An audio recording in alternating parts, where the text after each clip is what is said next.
buddy?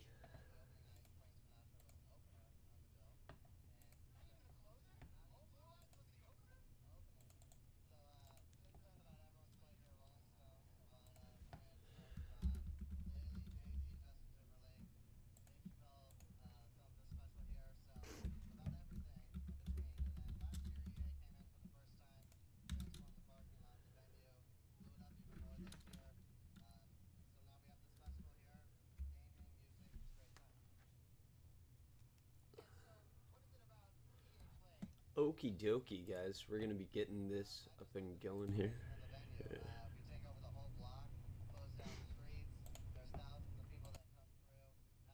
They have A-list talent. They come and play concerts at night. It's a really good time. Alrighty. Well, thank you so much, Dylan. I appreciate it. Thank you. That's a little bit about the Palladium. And now, let's head inside and check out the show. Fun zone. Fun zone. Fun zone. She told me to rap. I was rapping. We're still going. Or not rapping. We're still... I was lied to. Welcome to the Family Fun Zone, my friends. This is where you can get all your real racing action on. It may be a mobile game, but say perhaps you'd like to play a game in a race chair with a steering wheel. There are 4 stations. Look at this guy's jumping the stage. He's like, I'm ready. I'm jumping in live. No pressure, but the camera's on. There's a ball pit over here. There's food over here. We're going inside. Let's head inside and check out the show.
What is even happening right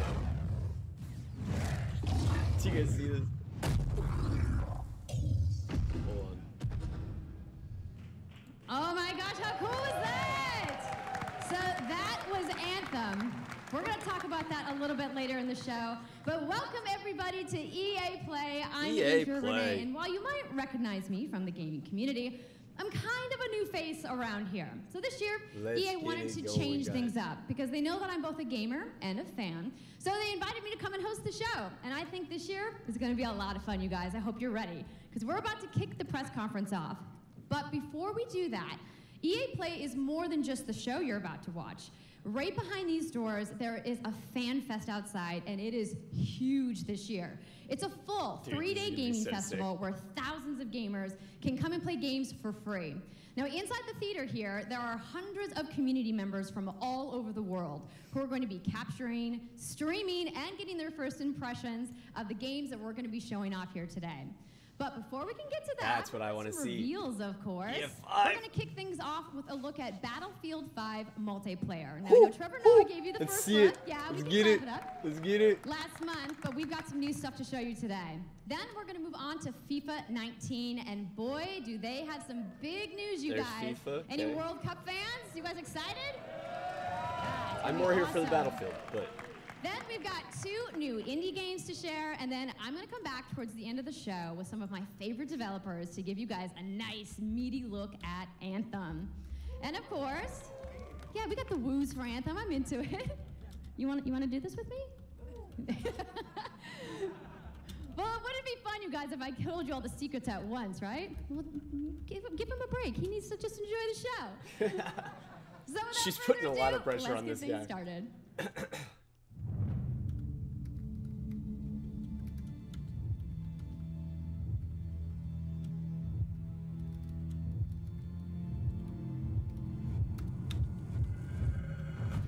Yeah.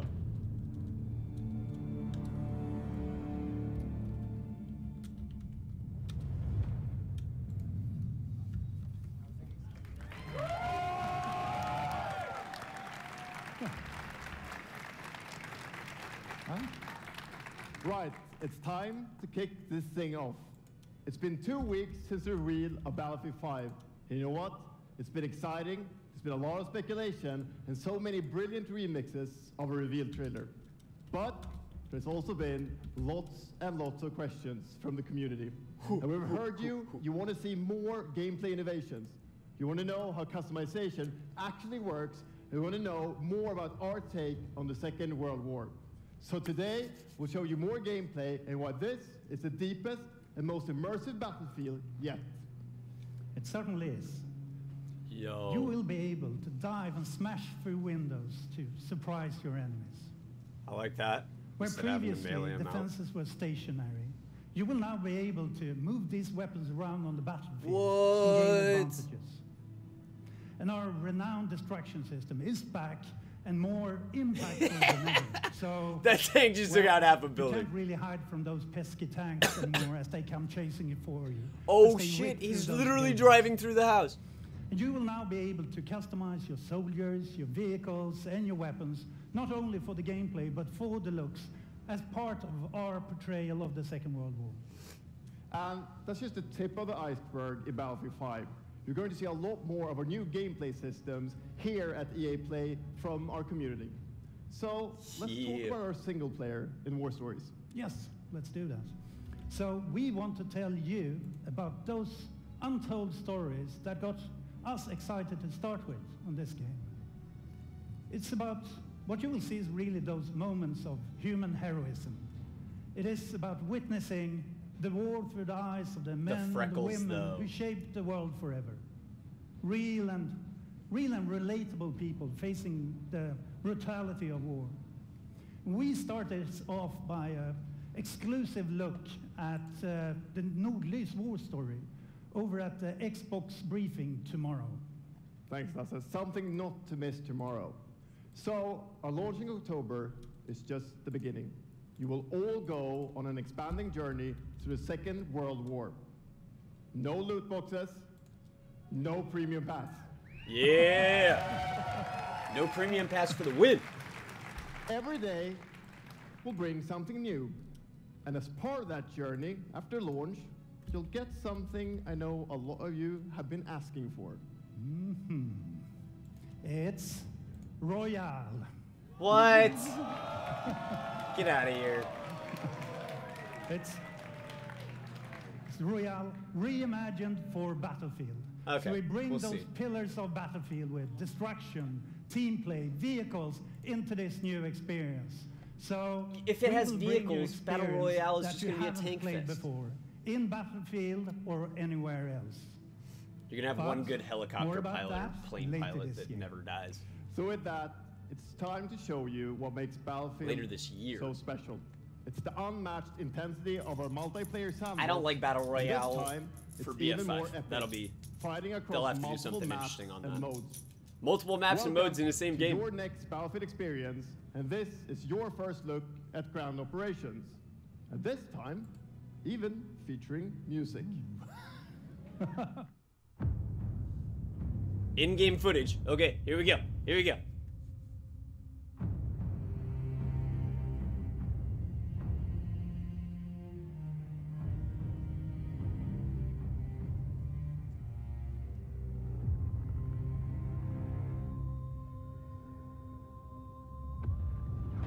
I wonder if this is the parachuting game mode that they were talking about. This it's sort of like the operations offense and defense. You gotta like parachute in behind enemy lines and try and capture the objectives, and then defense has to try and prevent them from doing so.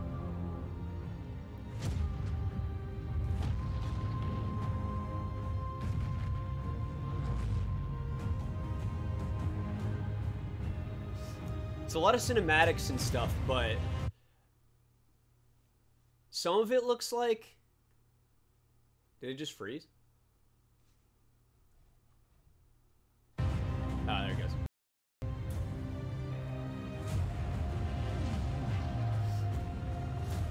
See, some of those views were very obviously actual gameplay, and then a lot of it was just cinematic.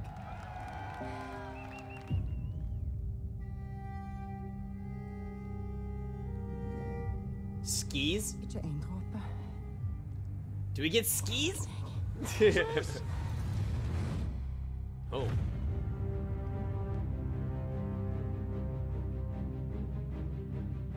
Oh, we gotta watch the briefing tomorrow? What a tease. Oh, are they doing EA now? Or FIFA? Oh, here we go, FIFA. É preciso determinação e vontade de vencer. Até mesmo nos momentos mais difíceis, tu tens de continuar a acreditar. Esta é a tua oportunidade de te mostrares ao mundo. Tu és um campeão.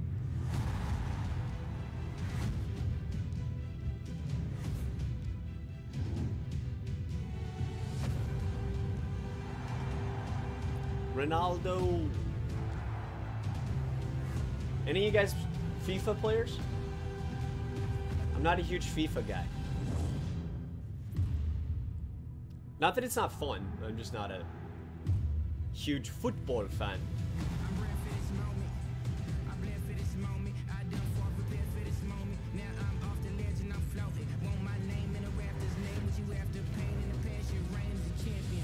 Dude, that bicycle kick though.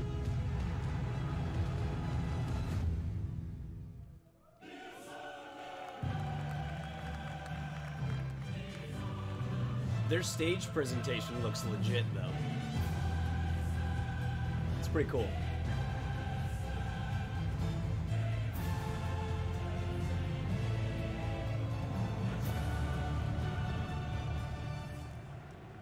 You're saying more at Xbox E3? What? I'm not sure what you mean by that one. All right, so obviously that's a little the UEFA FIFA. Champions League, the pinnacle of club football, where the world's best clubs turn this compete. down a little bit. Icons of the game like Gerrard and Cruyff cemented their legacies. All right, here, I'm gonna mute this for a second. So I'm curious what you guys think. For me personally, that sort of tease looked. The gameplay looked interesting because there was definitely a couple shots there that were gameplay footage, but they didn't have an HUD, so it was definitely cinematic, but or maybe filmed in hardcore mode. But I don't know. It didn't really give us a whole lot. I thought that the actual teaser gave us more information about the game because you could actually see the HUD. You could see like when he was doing bullet damage, when he was shooting the planes down, when he was slid and all that. We didn't see a lot of that at all, other than, you know, map destruction and the towing of the stationaries there. They mentioned the character customization, and I'm looking forward to that. I'm really not sure what they meant by Battle Royale mode, because Battle Royale mode, even if you're a team of 4, what are you going to do when you get, like, a team of 4 in a tank, team of 4 in a plane, like, what? That just, that part really confuses me. I'll be interested to see how they move forward with that, given, I mean, like, it's like my same complaint with Black Ops 4 going Battle Royale mode, right? It's like, okay, you've got boats, planes already announced in the game, and then you announce a Battle Royale mode, which by definition is King of the Hill, sort of last man standing. So how do you balance those vehicles and, you know, sort of those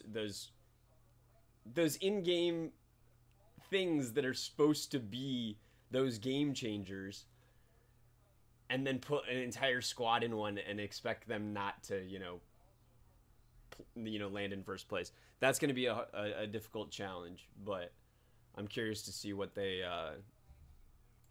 do with it. That announcement just seems sort of cheesy to me, to be honest. Just joining the Battle Royale bandwagon, but I could see, like, I mean, in my head, I'm just thinking, like, Sinai Desert or something like that, like a 64-man Battle Royale in Sinai would actually kind of be pretty cool, I think. But I don't know that I would be super excited for Battle Royale in BF5 yet. we'll see. But okay, so here I'll kick this back on. I know that there's probably some FIFA fans, so I'll turn this back up. 18 players, which is why we've just updated the game with a free World Cup experience on PlayStation 4, Xbox One, PS, PC, and Nintendo Switch. But you can take Ronaldo and Portugal to their first World Cup victory. Or you can write your own story with some great nations who didn't qualify this year. Or you can make a crazy dream a reality for your home country, like mine, Iceland. Who would have thought that the nation of... We don't want to stop there. We want to invite everyone to come and join the celebration. So I'm pleased to announce that for a limited time, FIFA 18 complete with the entire World Cup experience is available for a free trial on PlayStation 4 and Xbox One and on PC through Origin Access. Yeah, you can download and play the entire game right now for free. Wow. Yeah. That's interesting. So to kick off the trial, we've got some of the world's biggest creators who are going to be playing live at the end of the show, representing their nations in a little mini World Cup tournament. That's and cool. This summer will bring so much more for FIFA fans. Plenty of FIFA 18 content centered around the World Cup, and we'll bring you all the details on FIFA 19. But in the meantime, let's all enjoy the World Cup. Thank you, and auf Island! Yeah, I mean, I know for FIFA fans this is probably like pretty cool and pretty exciting. I'm not a FIFA guy, so I'm not a soccer fan in general. So it's kind of like I'm indifferent. It's pretty cool that they did like the trial for free though.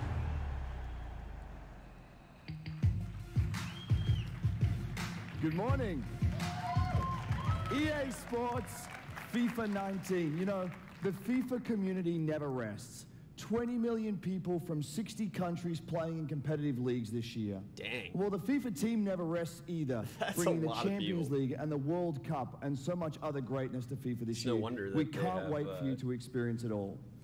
We've got so much to do here today, but I want to welcome you to EA Play. It's our third EA Play and our second one in Hollywood, and we couldn't be more excited to have you with us to share all the games that we have to show you.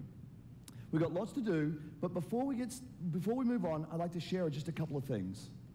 The greatest disruption to the consumption of entertainment media in the last 5 years is the combination of streaming plus subscription. As consumers, watching movies, watching TV, listening to music, reading books has never been easier. And we believe that disruption is going to have a profound impact on our industry in the next few years. And so over the last couple of weeks, you will have seen that we announced a new team from Israel has joined Electronic Arts to help our investment to extend our thinking and extend our pioneering into this cloud gaming world. For many people, that's going to mean extending the experiences they already play on our partner platforms. For others, it's going to mean new games and new modalities of play across a whole variety of platforms. But for everyone, it's going to mean playing games anywhere, anytime. So this week, we've got a tech demo running. All of our games streaming in HD from the cloud to multiple devices that you'll be able to try out for yourselves. Now, it's not quite ready for full market prime time yet, but it is a promise of what we hope to bring you in the future. The second part of that, of course, is subscription. Streaming games? And we started subscription a number of years ago, and many millions of you have signed up and experienced the joy of being able to have full access to a great catalog of games. Today, we're announcing Origin Access Premiere. So 3 things you need to know about it.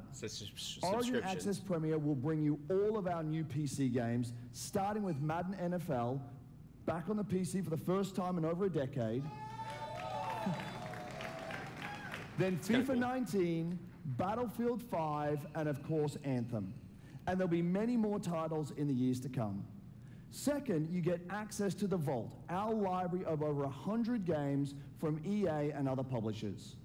And third, it will launch later this summer.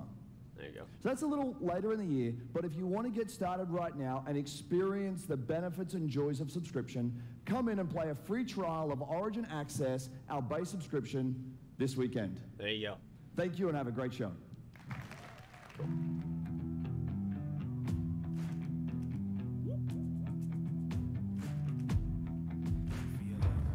Back to BF5. Come on. There it is.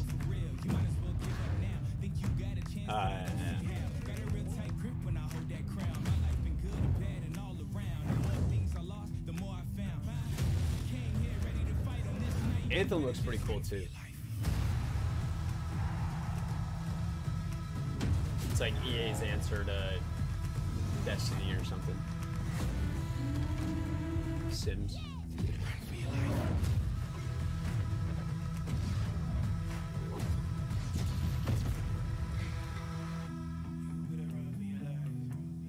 Anthem looks pretty sweet. Hey everybody, what's up? So I'm here sitting inside the crowd at EA Play, and I just happened to find Mr. Vince Zampella here in the audience from Respawn. What's going on, Vince? How you feeling today? I'm feeling great. I love this stuff. I love seeing new games. I mean, someone's super excited about that man on PC, right? Yeah. I don't do So, you guys may have seen that Vince was tweeting yesterday, and there has been a bunch of speculation. So, you want to just get right to it? Sure. I mean, we're not ready to show all of our stuff yet. We're working on a bunch of stuff. It's amazing. The teams are kicking ass. But what are they, we wanted Respawn? to bring a little tidbit. So we've been working with Lucas on getting the name and kind of the setting for what our Star Wars game is going to be, and we're going to talk about it right now. Oh, you guys got any guesses? I bet you the internet is going wild right now. I hope so. So the Star Wars name is Jedi Fallen Order. Woo! So There you Star go. Wars Jedi Fallen Order. Yeah, so it kind of gives you some idea that you'll be playing a Jedi. So does that mean I get to like hold a lightsaber? So, yes. He's so. So Vince, you got anything else? Well, it takes place during the Dark Times. Trying to be a Oh. little vague here. Old, but ancient- when yeah, the Jedis vague. are being hunted, so it's going to be. So it's an ancient origin So for story all of the Jedi like Order. the That's kinda hardcore nerds out there who want to know like where in the timeline, like It's old. between which episodes is it? Between 3 and 4. Okay, all right, okay. between 3 and 4. That sounds like a nice time. You got any other tidbits? It's not a nice. It's a dark time. It's a dark time. Bad time. Does that mean this could just be all? That was like the dark and vaguest. serious? That was like the vaguest thing I've ever heard. All right, so I think people are now anxiously want to know, like, when can we play the game? It will be holiday of next year, 2019, not this year. So Not it's a this Destiny year. hope. Next. No. But now that So we that's know, like we can their set little feeler expectations, trailer we're all gonna be when they- amped up, when they and, don't even have hopefully we'll gameplay hear footage from- yet? More from you, maybe next year. Oh yeah. Well, Vince, it was great to see you. Thanks for stopping by the show today. We do have a little bit more news on Star Why am I Wars, so I'm going dropping to so toss many it over to frames? Dennis.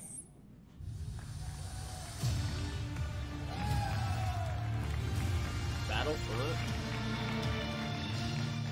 Hello there. My name is Dennis. I work at DICE in Stockholm on Star Wars Battlefront 2. I'm really happy and excited to be here today, so thank you so much for hanging out with me for a little bit. So we launched our game in November of last year, and clearly we didn't get it quite right. So instead of coming out of the gate sprinting like we really wanted to, we had to take a step back and make sure that we were delivering the game that our players really wanted. So we decided to completely overhaul our progression system and add a bunch of new character cosmetics for players to collect instead. So from there, we added a new hunt mode inspired by the original Battlefront games that I loved personally, starting with the Ewoks on Endor. And thank See, you. I was a big Battlefront fan when it first came by far out. the most popular update of the game, and the team loved building Ewok Hunt. So, as you might know, we're currently in our Han Solo season with content from the movie coming next week. It's headlined by the new planet Kessel, a really dangerous place, and it features the return of one of our favorite modes, Extraction. So looking forward a little bit, this summer we will be introducing a new squad system to the game, which will allow you to team up much easier and play with your friends.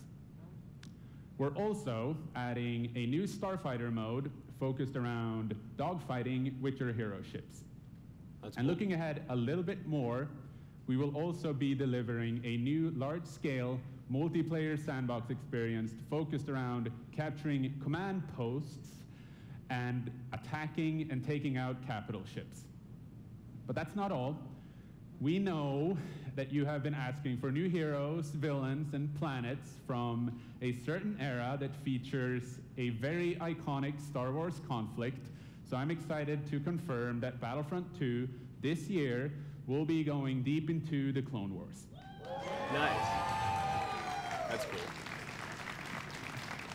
It's only fitting that we begin on the planet Geonosis, featuring multiple levels, including the largest level we have ever built for Battlefront. That's cool. So let's talk about the heroes and villains. First, let me introduce the most powerful droid, the leader of the most powerful droid army in the galaxy, General Grievous. And yes, he will be going up against my own personal favorite, Jedi Master Obi-Wan Kenobi. Nice. Finally making his debut in Battlefront after all these years. That's cool. So, but we're not done. That's not it. They will not come alone. Joining them is the Dark Lord and leader of the Separatist Alliance, Count Dooku, as well as someone to bring balance to the Force, Obi-Wan's unruly Padawan, Anakin Skywalker. The team at home so you can play as is Anakin and Vader? excited to be building all of these cool things. EA and DICE are committed to Battlefront. We had a rough start, but I really think that this game has a bright future. Thank you very much for playing the game, providing us with your feedback, talking to us. Together, we will make this the greatest game that we can possibly build. There would be no Battlefront without you. So thank you, may the Force be with you, and enjoy the rest of E3. Thanks. See, like, they lost me. They lost me with, on Battlefront when they butchered it. I went to Battlefield and never turned back, but, I'm curious to see what they do with it going to the Clone Wars. That's pretty cool. I'm curious to see what this game is. I'm gonna turn it back up. Little yarn guy. I don't know what this is.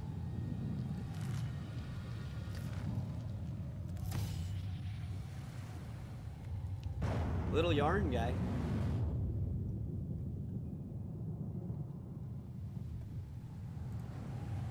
Little yarn guy, where are you?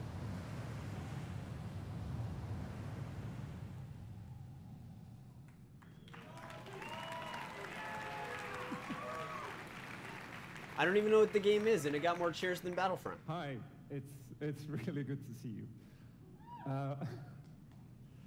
In Unravel, we use yarn to symbolize love and the bonds between people. In our new game, we tear that bond up right at the start. You lose everything, including your spark. But when things are at their darkest, you find hope, and you form a new bond, and your spark is rekindled, and it leads you off on an adventure. So welcome to Unravel 2. I never played Unravel 1, but I'm curious to see,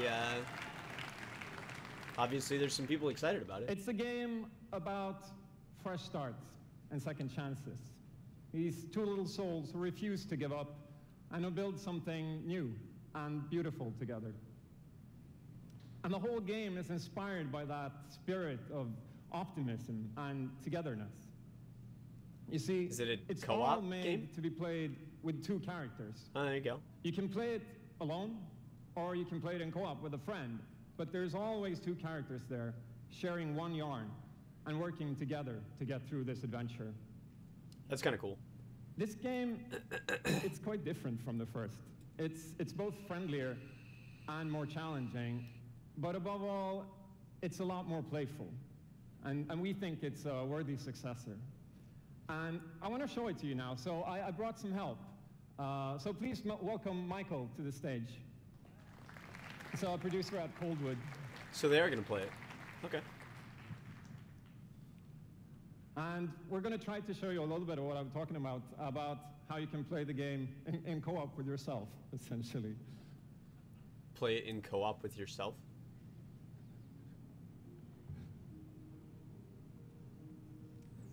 So this wasn't prepared. There we are.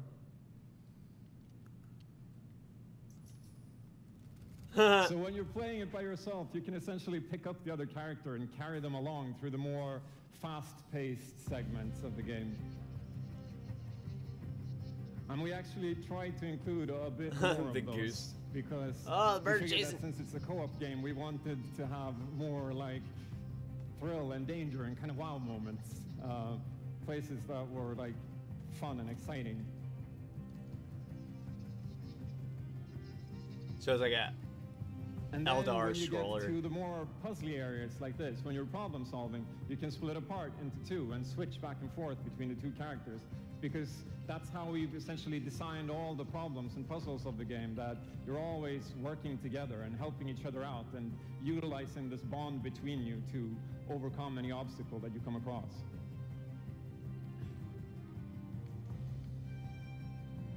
So I guess I'll jump in at this point. Yeah, come join me. So I'm gonna be the red one. Why did he have to push the tree thing out of the way?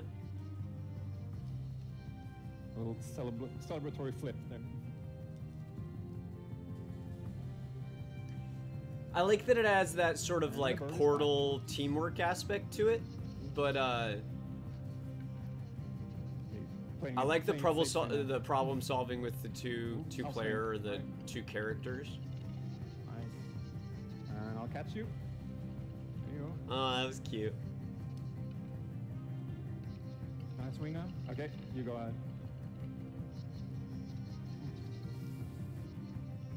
Whoop. Okay, this is the scary part. Let's see if we can do it. Got it? Oh, very nice. Oh, look at these guys. Freaking professionals out here. Oh, Buster.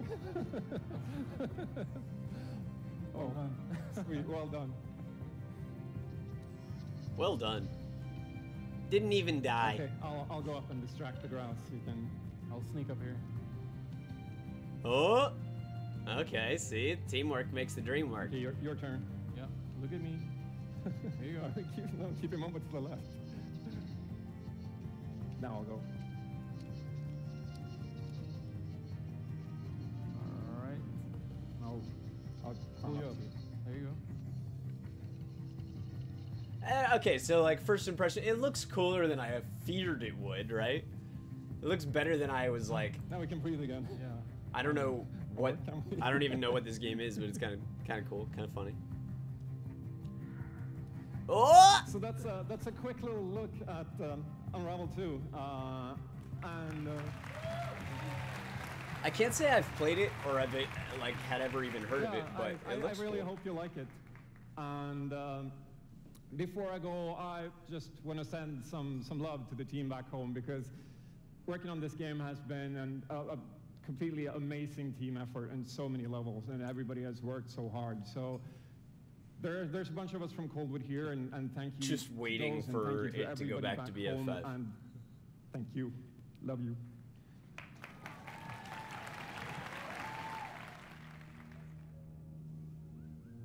I mean, it looks pretty interesting as far as like Eldar scrollers go. Like, it definitely has a little bit of a different component to it.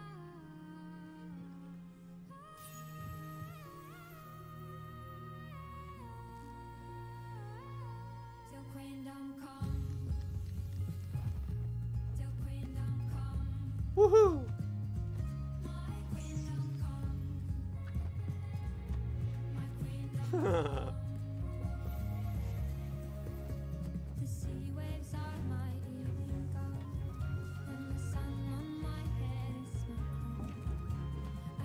Yay!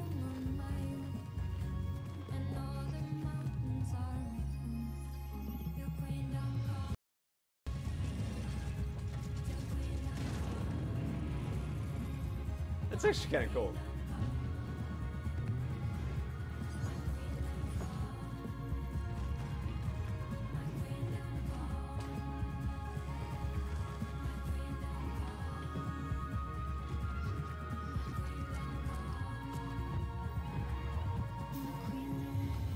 See, that's kind of cool.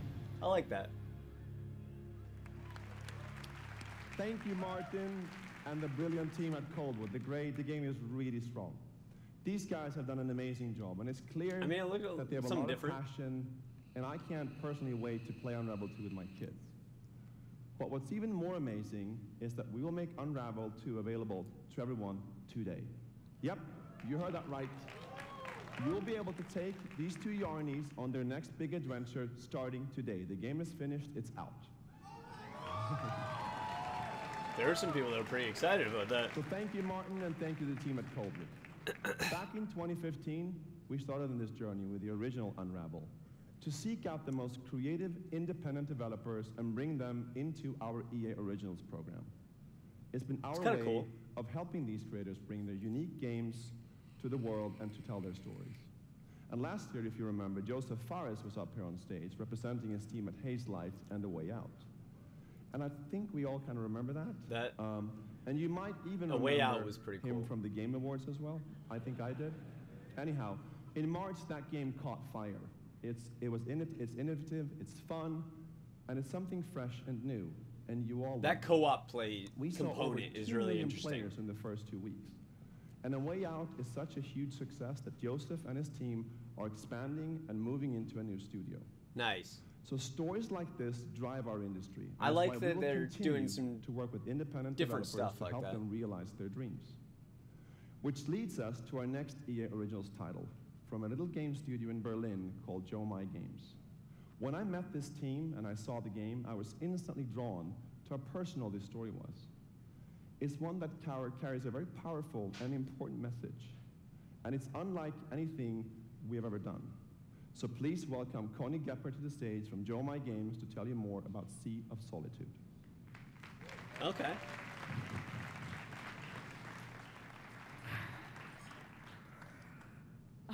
Thank you, Patrick.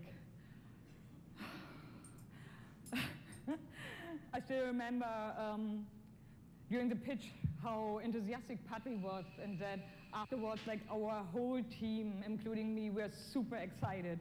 It actually feels a little bit the same right now.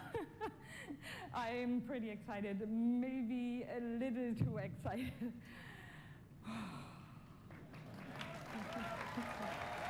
I mean, going from being a little independent studio to doing your own feature on EA Play, like that'd be pretty serious. UMI, a small indie game studio from Berlin, and we are developing Sea of Solitude, or SOS as we call it.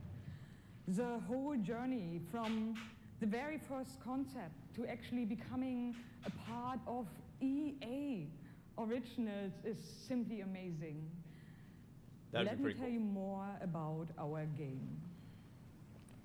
When humans get too lonely, they turn into monsters. This is at the core of everything you will see, hear, and hopefully feel while playing SOS. What makes this underlying concept so important and so unique is that nearly every human being can at least somehow relate to or remember the feeling of being lonely. In my case, I started writing the story when I felt the loneliest in my life. I think as an artist, you process your emotional world by letting it out and putting it into your art. I'm still amazed how the concept seems to just float out of me right into the hand and onto the paper. I think this is also why so many people can instantly connect with the game, because it's not a made-up story, even though that it takes place in a fantastic setting. In SOS, we try to show how people experience different kinds of loneliness, but also how outsiders, friends, and families see those who struggle. We achieve all this in playful ways so that players who wants to simply enjoy a fantastic experience can do so. But player who wants to look a bit deeper can reveal a whole emotional world beneath it all. Sea of Solitude is about a young woman named Kay who is suffering from such strong loneliness that her inner feeling, the darkness, the anger, the hopelessness, worthlessness, turns to the outside and she becomes a monster. The game is about finding out why this happened to her, but also how to turn her back into a human. Ultimately, the goal is to bring all those emotions into balance. Some needs to become bigger, some would be better off a little smaller, but to embrace even your destructive It's a cool concept. Or yourself. Oh, yeah, I can turn it up, sorry. In the same way you embrace your joy or your hope. This is what being human is all about. And that's what our game is all about. Thank you. Is this real? Okay, let's see some gameplay.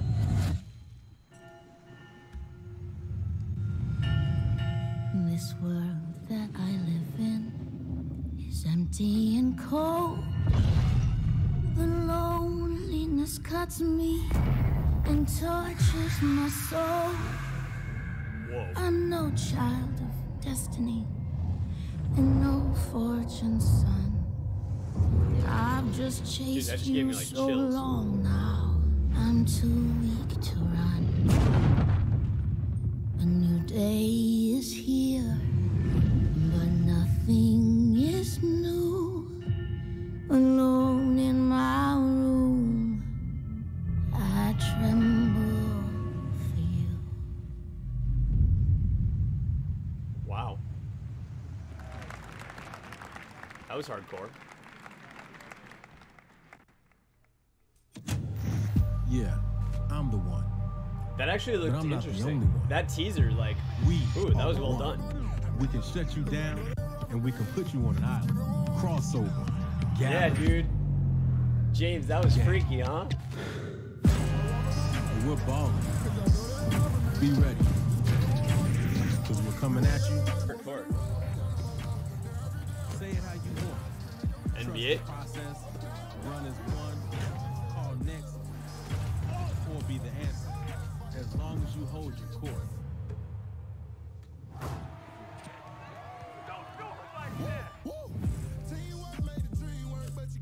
Just remember though, wherever you call home, whenever you're fit, or however you ball, you're on my court. I'm the one. I'm the one. I'm the one. And this is my squad. That's cool. Again, I'm not much of a sports game player, but that looked pretty cool. My name's Shay Kivlin, aka Young Kiv. I'm from Seattle, Washington. The only goal of mine is really to win the Mountain Belt. Kiv's been going after that belt since 2016. At some point, he's going to need to get out of this quarterfinal and claim a major.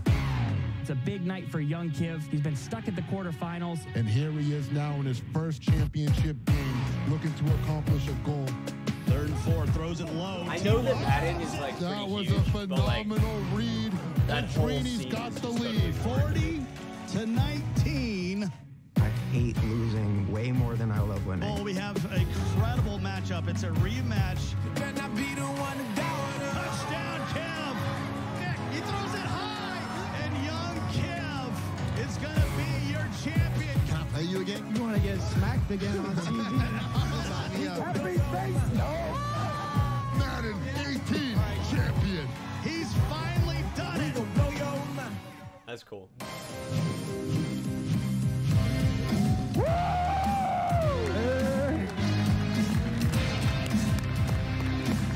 I'm not a huge Madden guy, but like that's pretty Okay, cool. baby, how you doing? I've been good. You still recovering from that butt whooping? Wow, already starting. Okay. Hi, everybody. I'm Juju Smith-Schuster from the Pittsburgh Steelers. As you guys can see, king of touchdown celebrations. That's pretty fire. I like that a lot. As you guys know, this is Young Kiv, Madden 18, Madden champion. Like, Give it up for young Kev, y'all. Give it up. I mean, literally saying like that you're the best Madden Young player in Kev. the world is pretty serious. Like, that's pretty How cool. has it been? You know, your success and your path, you know, to where you're at today. It's I've always been a competitor. When I was in high school, I was playing baseball. I hurt my arm. So then I picked up Madden, and at first I was really bad. I was getting blown out online, but I kept at it. I put more and more time into it. Eventually I made my first tournament, but I had a big decision. It was the same time as my graduation. Oh, damn. Wow, okay. So the key to be the #1 player in Madden is to hurt your arm in baseball. That's And then #1. skip your Number graduation. 2, you said you had the decision to go to your graduation or go to the tournament. So like, what did you do? I chased that money. I still got my diploma, but I chased that money. There you go. We're out here chasing money. That's awesome. Okay, now the past few years, how has it been for you? I know you had some ups and downs. It's been tough. I've had a lot of devastating losses. I've been so close so many times. I made the final on TV and got blown out. But all those losses made me gain a lot of mental toughness, and that's how I got this belt. That's awesome. That belt is so amazing. There's a lot of, bling on that belt for you. Well, today, EA Play, first look at the Madden 19 trailer. Super excited. It's going to be so fun. It's lit. I honestly wish I can stay right here and talk to you guys forever, but I'm not going to board you guys. We're going to go out. I'm going to try to take this belt, round 2. So we're out. Have a good day. Let me see gameplay. You've worked your whole life to get to moments like these. To the very top of the mountain. You battled through the pain and failure. All just to get to this place where you've been told legends are born. You fall so you can rise. Let me see the BF5 gameplay though. Rise so that you can truly see. I know they got to put all this other stuff first because everyone's watching for BF5. I mean, I'm sure there's people watching for FIFA and that and all that stuff. We all know why people are watching.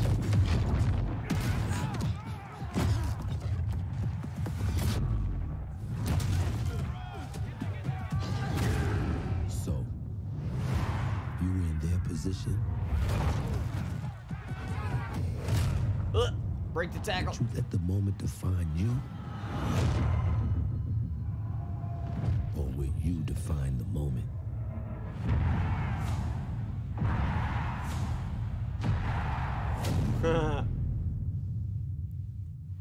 They put emotes into.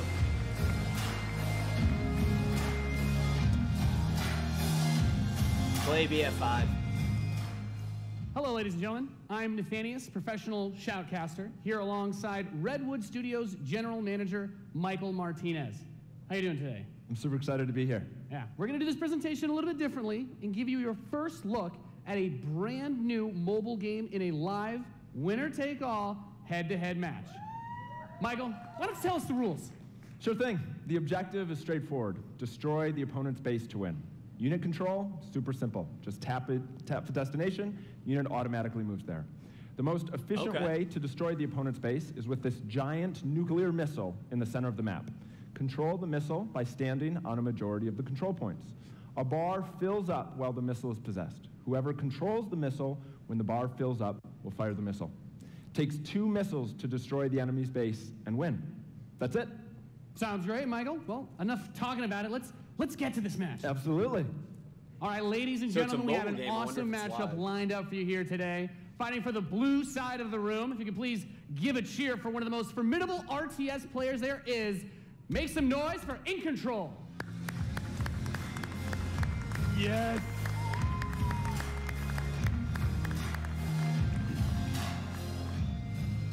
His opponent, fighting for the red side of the room, a competitive mobile gaming phenomenon. Please join me in welcoming to the stage Nick at Night.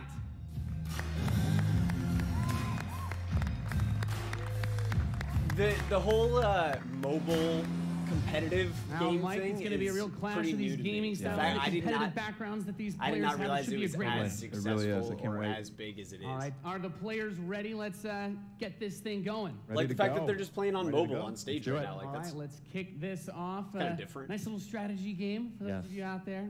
It's a good genre. I'm very excited for this. The players are loading in, and we are ready to the match. Here we go. This off as the players' bases have been deployed and the action begins like any strategy game. Economy will be the focus. We have a harvester to start things off. Nothing too crazy yet. Nothing too crazy.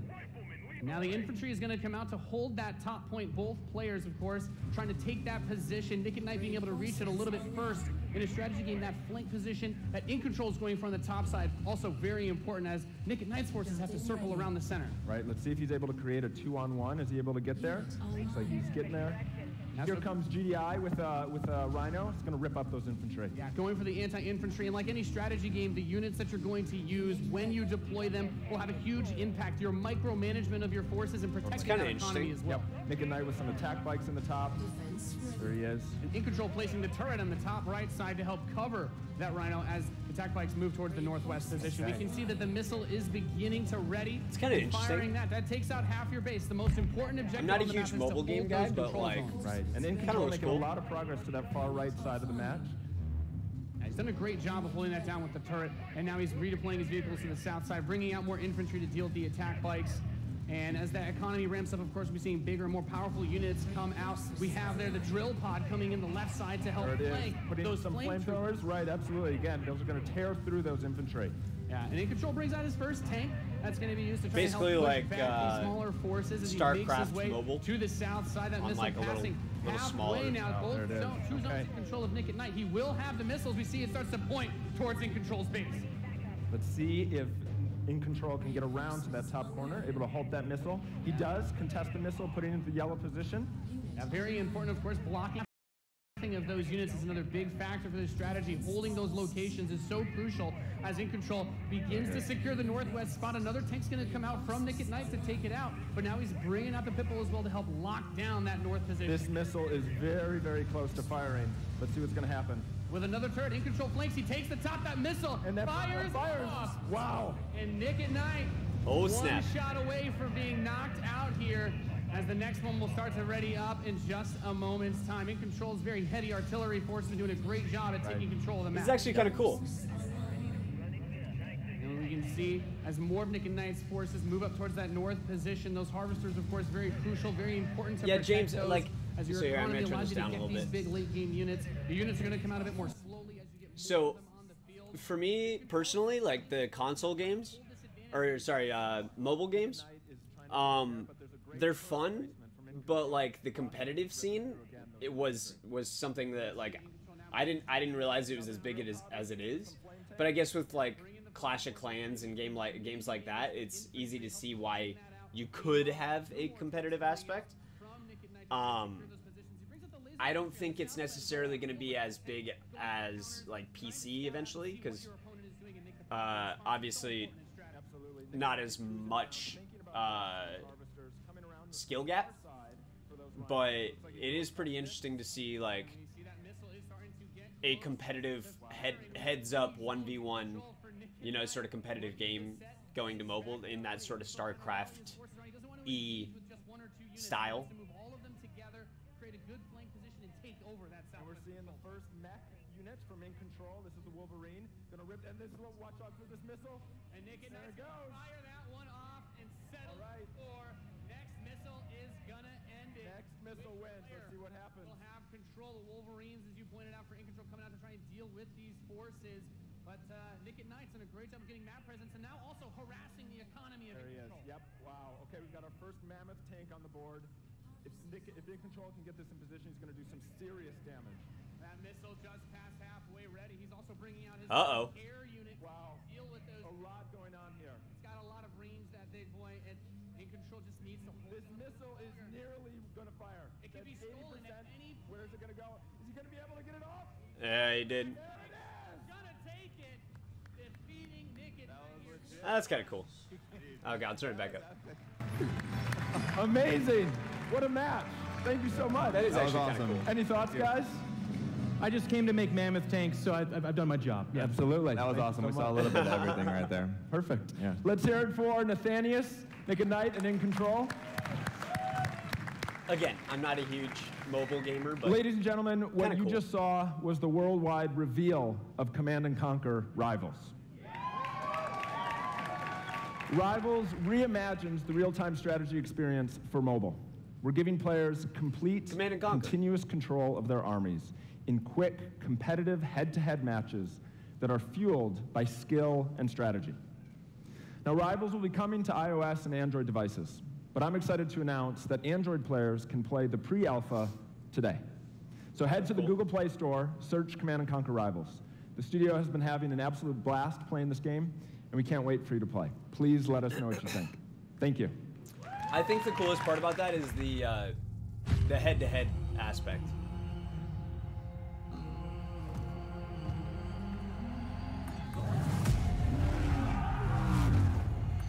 What is this?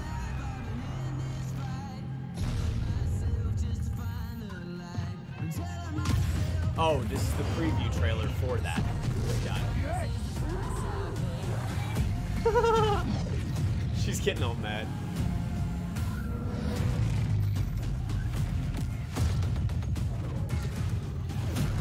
The two commanders just sitting back here like...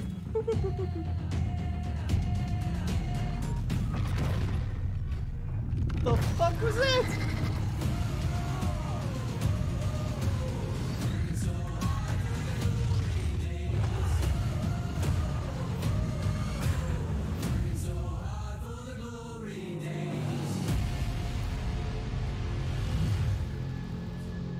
What? Command & Conquer for a new generation. I mean, that Before trailer looks we cooler than close the anything show else. with a spectacular epic anthem, I wanted to share a few final things.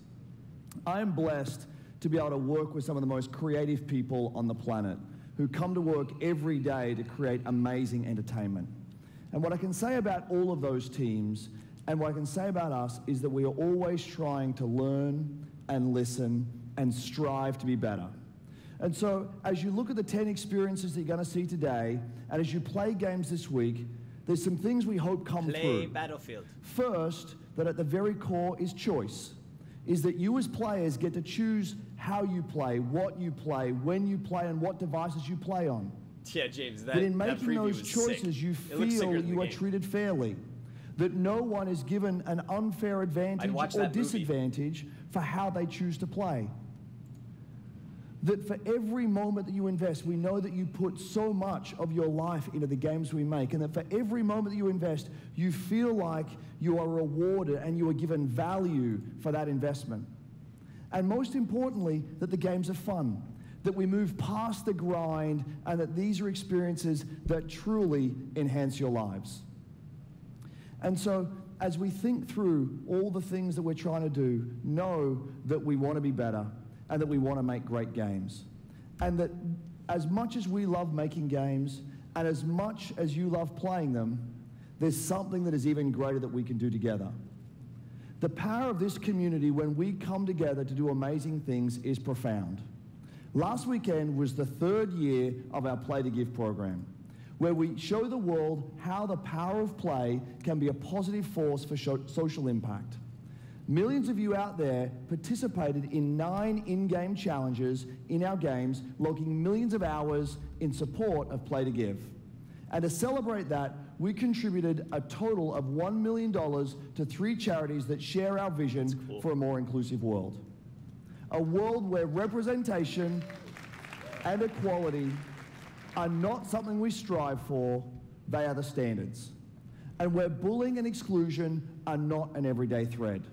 These 3 organizations, the United Nations He for She, PACE's National Bullying Prevention Center, and Ditch the Label, an anti-bullying organization, all are doing great work, and we're proud to support them through Play to Give.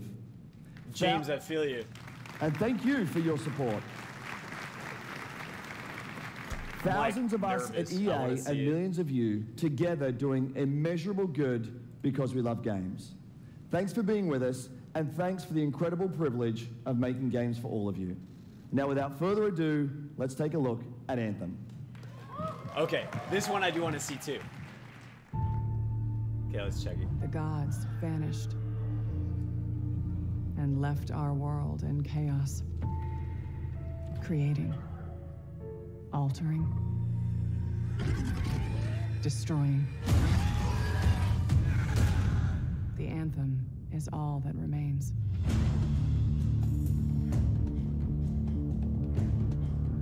There's a storm coming. These walls can't protect us forever.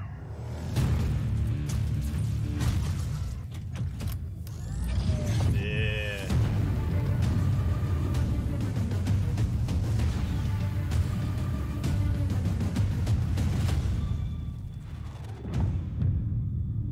This looks pretty sick. Something is out there. It wants to destroy us all.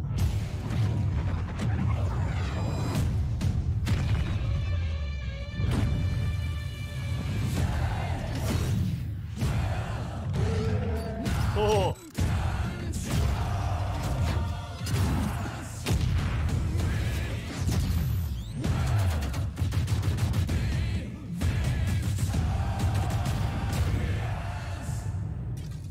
That's pretty sick.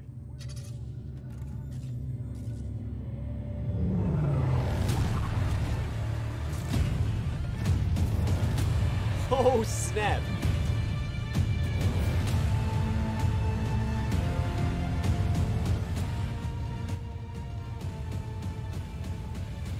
That looks pretty cool.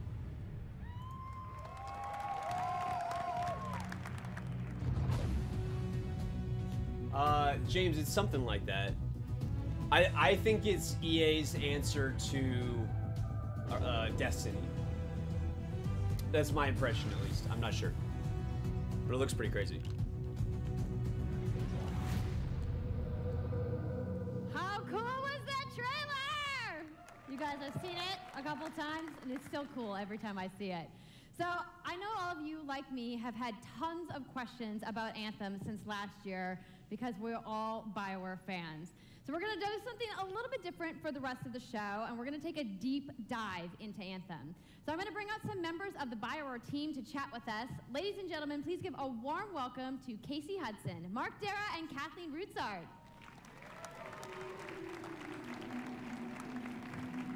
I do want to hear more about Anthem. It looks really cool. I don't know that it'll be much of like a competitive game, but like the open world component is really, really cool. Thanks for coming out today. Just got a little game to show, right? Yep. It's going to be very exciting. So Casey, we're going to go ahead and just jump right in and get started with you. So now we know that you all started, or Casey, you started your career at BioWare. Yeah, James agreed. It looks a couple years off, but before you came back, you actually worked on Anthem before you left. Yeah, that's right. So, you know, first of all, it's amazing to be back. It's awesome to be making games for BioWare fans. You know, we have the best fans. So it's been super satisfying to come back to it. And, you know, I just want to be able to continue the legacy of the studio. And that's kind of where it started with Anthem, is just thinking about, you know, what is the evolution of a BioWare game? And we wanted to create a brand new world for people to discover. You know, a whole new world of story and character. That's gangster. But we also wanted to do something that was, is it a first-person shooter, Sam? And yes, I living world, believe so. A game that would change every time you came back and played it.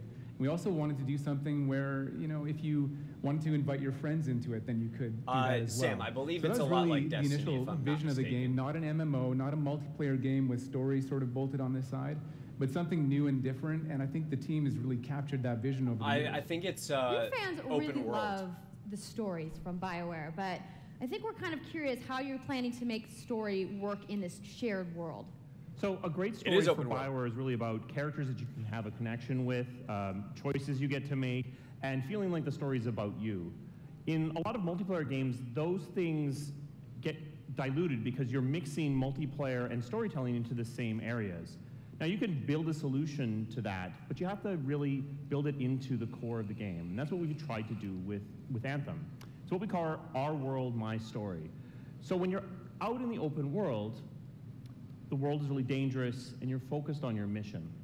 And this is where other players get to play with you. The thing that's really interesting about this that's unique for Anthem is that this is a living shared world. So whether there's weather or it's nighttime, what we're experiencing together. Everyone that's playing Anthem at a moment is seeing the same thing. And this is what we mean when we talk about our world. It's a shared world that we all experience together. But then when I finish my mission, I come back to a base like Fort Tarsus. And this is a single player experience. I turn in my rewards, I talk to some characters, I experience the choices of my action. And this is where your story really lives and breathes. And by doing it this way, we're able to combine that impact and agency of a single-player story with the fun of teaming up with your friends to play co-op in combat. I like that. And we're also designing it so that we can add story for years to come. So one of the first things that we hear when, from our community is they want to continue to play in our worlds. When they've finished Mass Effect or Dragon Age, players want more story. And so we've designed Anthem in a way that we can actually add more story for years to come. like and that. It could be anything. A new moment with a character that you've grown to love, or an event in the world that deepens the lore, or an entirely new storyline and plot. Well, I'm certainly not going to complain about more story. I don't think anybody out there is going to either. So Kathleen, I wanted to ask you, from a writing perspective, since you are the lead writer, can you speak to what it's like to create a new world like Anthem from the beginning?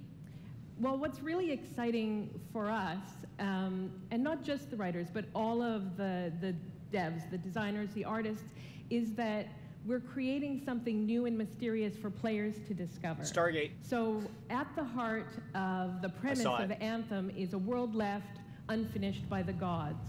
But the gods left behind their massive tools, and those tools are in constant conflict with this unknowable force called the Anthem of Creation. And the chaos of those things pushing against each other means that the world is constantly being reshaped in new and unpredictable ways. Yeah, violent storms, mutated creatures, gigantic monsters.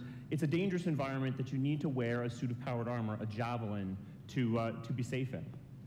Now, something I think a lot of players out there maybe don't stop to think about is just how much work goes into creating a new intellectual property, or IP, as we've been saying. Now, you know, we've seen all these different creatures, and Mark, you mentioned the storms. What's the process of creating a game like from scratch? Yeah, it's something we've done a few times at BioWare, you know, and really the hardest part is getting started, just kind of getting off the blank page. So what we try to do is we think about the new experiences that we're trying to unlock for players. So like, what is the fantasy fulfillment? What are the new things you actually get to go and do that are different from what you've played before? So that's where we start. And then once we think about those things, you know, that's the power of creating new IP, especially for games, is that you actually get to build a whole fictional universe that's meant to bring out a certain experience. And then once we do that, then we still need to build all the rest of the stuff, and what unlocks us creatively is to think about like principles around art style, tone, and even the technology and the politics of our new world. Just come down to and then from there we can actually go and build out every last detail. Yeah, and one of the unique challenges for Anthem is that it's a world, an experience that's meant to feel alive, like it's happening right now. And so the world is always changing, whether the storms, seasons, and yeah, it's a really great concept to write for, because what it means is it gives us the opportunity to drop into the world, almost in real time, a dramatic event that changes the world for everyone. And that could be anything from gameplay to lore. I mean, all of the moving parts in the dynamic world sound really cool, the way that they sound like they're going to come together. But even though there's obviously a lot going on, it really all comes back to your character. So let's talk about who we're going to be playing as and why we're fighting these crazy beasts. So you are a freelancer, uniquely skilled to pilot these Javelin exosuits. And you need those suits to survive and fight in this world, because the world will kill you. But on top of that, our ancient rivals, the Dominion, have they've discovered a way, they think, to weaponize the Anthem of Creation, and so we need to stop them and protect the free people of Tarsus. Now, I've heard you call this power armor a couple different things. Is it a suit? Is it a javelin? Like, what's the canon term here? We call them javelins, and there are 4, and they each have unique abilities. There's the Ranger, and then there's the Colossus, the Interceptor, and finally, the Storm. Yeah, so each javelin gives you a different way to play the game. But the thing to remember is, like Kathleen said, you're not your suit. You are a freelancer, a pilot, which means you can decide which suit you want to use based on your mood, based on the mission you want to engage in, or the javelins that your friends are using. So really what this allows us to do is we've built the suits to look like they're built from the materials of the world. So they each have their own unique abilities. So let's take a look at the Ranger now. The Ranger is a more generalized suit, able to do a lot of different things. Really designed for up close and personal combat, one-on-one for the most part. The Colossus is heavier, more specialized, but able to really pack in big weapons that let them devastate the battlefield. Dang. I'm just gonna say the Storm looks like it's gonna be my favorite. I'm sure you guys out there are picking your faves right now too. So the javelins look awesome, but we're gonna take a couple questions right now. So Casey tweeted, some of you may have seen, asking for people out there to send us your questions. And the first one is gonna be from @It'sSweetNicole, who asks, as a player who is all about making their character their own, what kind of customization options will be available in Anthem? Yeah, so we really want players to express themselves, both through customizing the way their javelin plays, through gear and weapons, but also being able to personalize the way that it looks, both through paint jobs as well as changing the actual geometry of the suit itself. We want teams to be able to do this as well. And because you're going to be using a javelin for a long period of time, we really want you to be able to make it your own. I'm glad you brought that up, because actually, Jay Legato has a question connected to customization. I like that over, like, Titanfall or... How, when, loot box, cosmetics. Some of those mech games. Yeah, so we are going to have some cosmetics and vanity items that you'll be able to purchase, but you're always going to know what you're going to buy before you spend any money. It's a little bit of both. So no loot boxes, no ability to pay for power. So that means no ability to spend money on gameplay advantage at all within Anthem. And then multiplayer. But even more important than that, we want to make sure that Anthem is like an open world that you can play with your friends in, and then the story mode back at like home base. So that means a main story, a big open world, and an ongoing service that provides new content for a long period of time. New story, new experiences for everyone. Well, I'm glad to hear that I can make my javelin pink. That's really all I wanted to know, I'm going to be honest. All right, Casey. We talked earlier about this being a co-op experience. So can you tell me a little bit about how the team gameplay in Anthem is going to work? It really is about the fun of teaming up as a team of superheroes and working together. So you want to get a few people together of different classes. So I think here we're going to see the Colossus, just hammering people on the ground in gameplay. If we can have a look at that. So heavy artillery, being really strong, in melee combat. And then here you've got the Ranger. So it is an over the shoulder, from above, not a first And then person. they're using combos and special abilities and stuff like that. Sick. But what I love is you don't just run around, you're swimming and flying as well. So it's interesting because the Slate Tones wants to know, how will you balance multiplayer with single player storytelling? So Anthem's really built around trying to combine the impact of having your own personal story with the fun of playing with other players. But we really want to make sure that that playing with other people feels like a choice. So for people that want to just experience the story, you're going to be able to do that. Now, going out into an open world like this by yourself is going to be a little bit more challenging than if the team of 4 people. And we've really tried to balance the co-op experience to be fun, even for people that don't normally engage in this kind of thing. So I really hope that everyone at least gives co-op a try. Looks very Okay, that's good to know. If you want to roll I'd say it looks solo, a little more like Destiny or something like that. A little bit more difficult. Well, I know you all are on the edges of your seats. Action. How about we show a little gameplay? Yeah? You guys want that? All right, so Kathleen, I think you're going to set this up for us? You hope that's what they do for Fallout? So, I've never played Fallout. You and your friends have decided to play a mission called Scars and Villainy. The Scars have put together an acid-based super weapon, so you got to take them out. So you start in the Strider, which is like a giant walker, and it's your forward base of operations.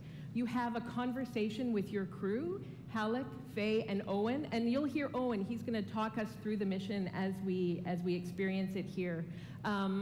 And yeah, then you just get into your javelin suit and you head out with your friends. All right. Well, thank you so much, Mark, Casey, Kathleen, for talking to me about Anthem today. Sam, I know I'd enjoy it, and that's probably why I don't dive in. We're going to go ahead and roll the gameplay now. Enjoy, everybody. Let's see it.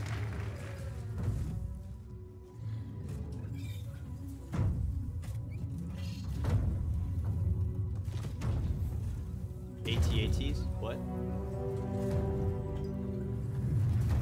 Freelancer, time to get to work. Faye said these bastards made some kind of acid. They're using it as a weapon. So, find where they're making this garbage and shut it all down. Hop into the suit. That's cool. Say, okay, here we go.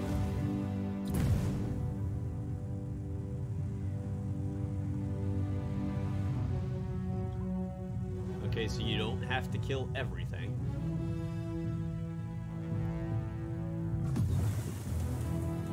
Flying through the waterfall. Owen, what's the plan here? Picking up loads of scars nearby.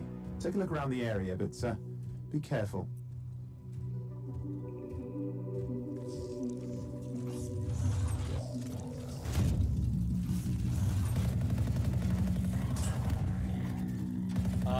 Alex, they touched on BF5 already, but they haven't done gameplay yet. Right. Checking out the scar cam some more. Look at all the weapons! Oh, and the turrets! Better move quickly. Whoa.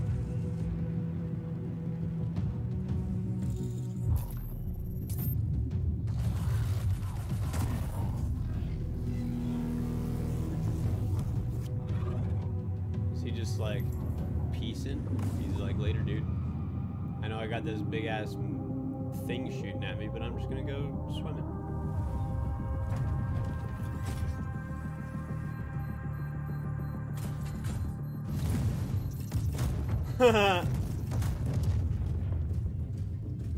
When you're the Colossus and you don't care, you're just like throwing up the shield, bulldozing through it. There's a Shaper relic. That's Storm. Wait, something's odd. Get a closer look, would you? See those radiant pieces of energy? They're echoes from the Anthem of Creation. Loads of scars nearby. Be careful.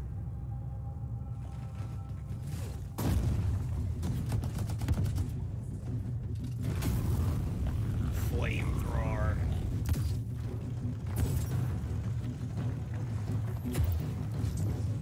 Dude, that looks sick. Haha. That was cool. Return them to the relic. You've got to silence it fast. See, dude, this might be a lot of fun.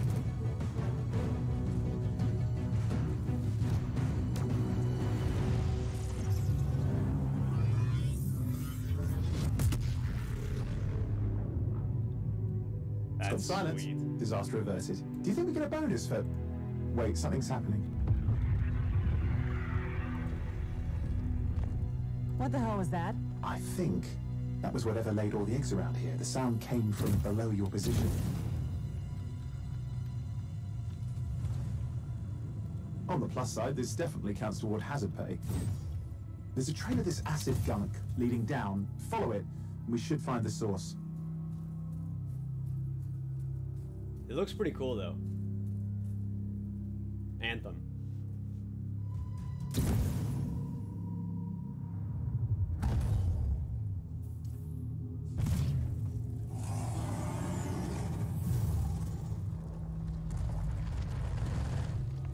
The maps look legit. The heck is that thing? Spiky ball stack.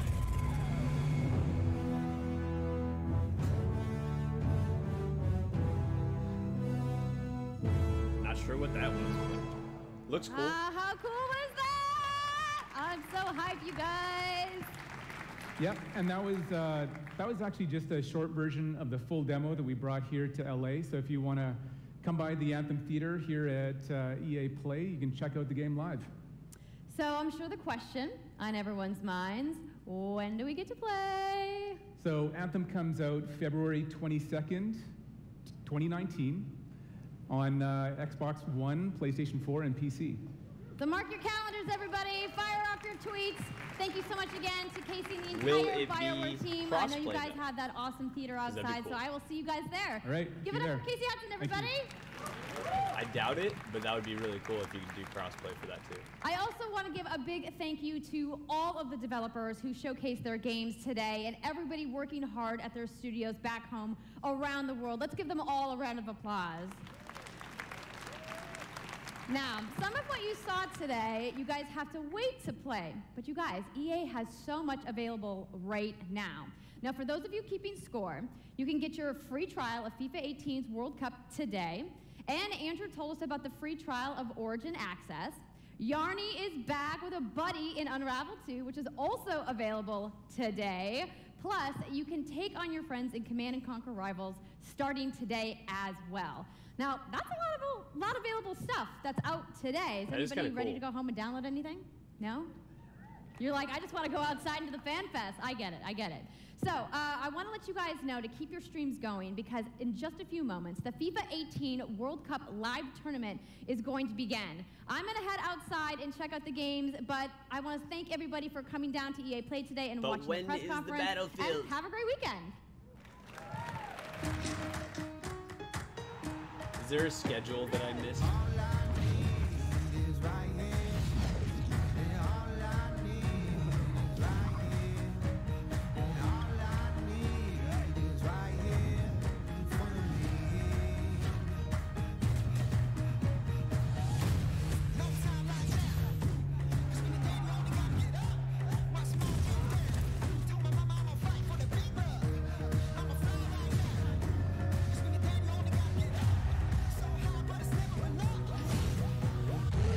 Yeah, Sam, they did previews for FIFA, NBA, Unraveled,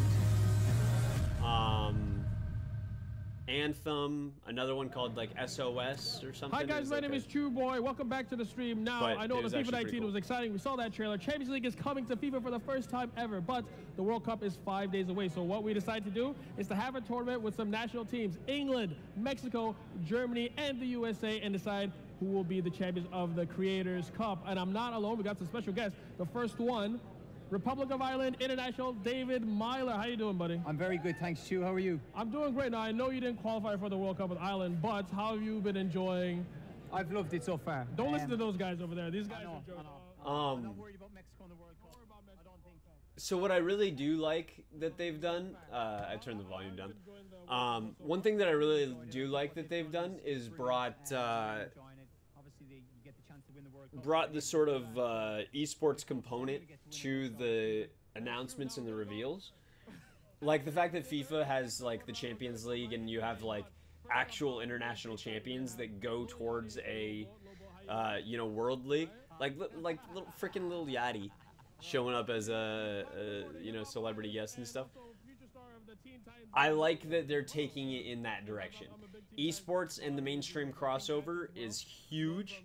And the fact that it's like now hitting that mainstream where like you've got like guys like Diplo and Drake and stuff playing with Ninja, and you've got some of these like huge rappers and social media influencers and stars coming out and showing up just to play games with these guys. It's just showing that it's more than just nerdy guys playing video games. It's everyone's a gamer, and it's taken away a lot of that stigma and a lot of that like everybody that games a lot is a couch potato, and like that you've got these guys that are being showcased. I appreciate that. I like that a lot. Look at those cements though. I see you. See those Nikes? See those? I didn't see if those were the cements. It was kind of grainy. I thought I saw the black and white. Well, just this chain along with the 140 grand. Alright, I got an eSports. I turned it down quite a bit because I just don't particularly care about FIFA as much. But like, if you guys want, I can turn it back up.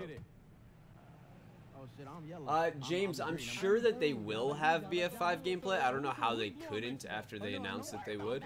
Alright. I mean, they obviously are going to play it at EA Play, whether or not they show it. But I think it would be sort of silly for them to not do that. It's been 1 minute and you're already doing this. Yo, they already. I am going to turn this back down. They're screaming. But yeah, I just... I think that obviously there's a wider audience globally for like FIFA or something like that, but we know why we're here is to see Battlefield, you know? These guys are screaming. Oh my god!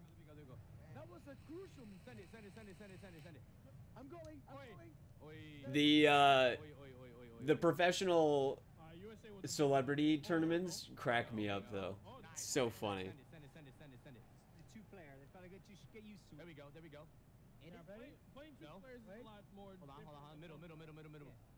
I'm like, you're both making runs, looking for one another. Michael Bradley on the ball. Come on. There you go. No, I won't lie. USA's had better possession right now, to be fair. Like, Sam, yeah, I agree. Once, like I know Stone Mountain, Pool Shark, Musty, Muggsy, Darkness. There's a whole bunch of YouTubers and streamers out there. So, you got a couple of our guys from Hardcore League that are out there. It's just we should see a lot of gameplay. Hopefully they'll have some good. James, you thought it was blue and white? Oh, the Jays? Yeah, I don't know. I couldn't tell that close. But yeah, I'm sure there will be a lot of gameplay videos posted after today. Once these guys get a chance to actually get their hands on the game, get some gameplay footage, and edit it. But I really just want to see some raw gameplay. I'll dive in myself. I don't need the YouTubers to break it down for me. I just want to see some gameplay. Oh! I'm going. Go.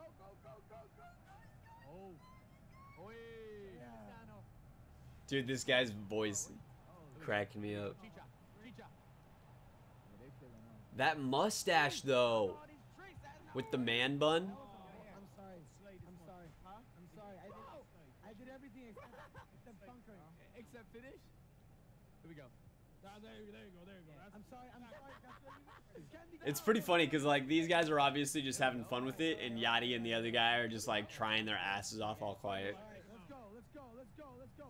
And then boom. So he plays like 8 hours a day. Main thing we need for BF5 is more custom server abilities. Not entirely sure what you mean by that, but I would agree for like you mean as far as like setting options go?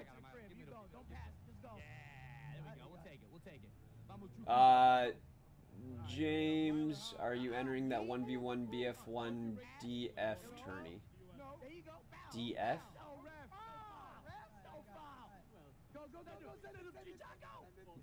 1v1 DF tourney? Dogfighting tourney? No. It might actually be interesting, the 1v1 dogfighter. See, that's the thing, is like I used to be really into flying. When they like I started with the attack plane. I wasn't a huge dogfighter person personally. When they nerfed the attack plane, I dropped off using it quite a bit, went over to using the fighter quite a bit again. But I just haven't been a pilot as much. Not that it wouldn't be fun, but I don't know that I would compete. I'm sure I would do fine. I'm a pretty darn good pilot, but just different priorities right now. Almost. Again there. Corner. So press, I guess it's square, right? To cross it in. So you see that yellow thing? Oh, there. Oh, you can pass it there. Okay. All right. Here. They were practicing this earlier. See, they're doing a whole lot of showcase for FIFA, which I get and I understand, because obviously there's a lot of global support for FIFA. But I'm hoping that they don't like legitimately play through an entire tournament just to see. What are you thinking? I feel horrible. Yeah, I don't want to talk to nobody. All right, let's get that. Here we go. I like that they're playing in like their own jerseys and stuff though. It's kind of cool.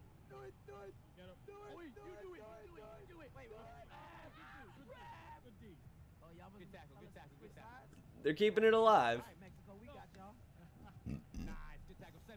Deadeye and them are there, hopefully bringing back gameplay. Yeah. So the guys from Hardcore League are in are at EA Play. I know that like Tier 1 Esports and a couple of those guys are out there too. I know that we're gonna get, you know, gameplay footage out of it. I was just hoping it would be on stream.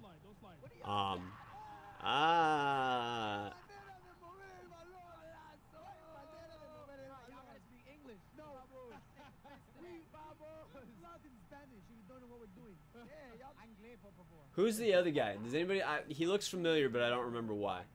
Is he like a social media guy?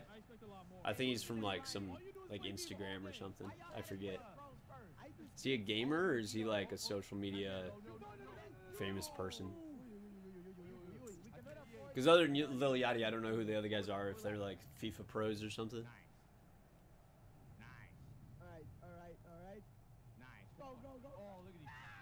Oh! I panicked. You panicked? Crossing fingers. Come on, I want to see some BF5. What did you guys think about the announcement for the Battle Royale mode in BF5? I thought that was rather interesting. I'm curious to see how it'll stack up versus, you know, like Black Ops 4's Battle Royale mode. I just feel like if you're going to spend so much time, energy, and obviously money to develop a game type as complicated as Battle Royale can be,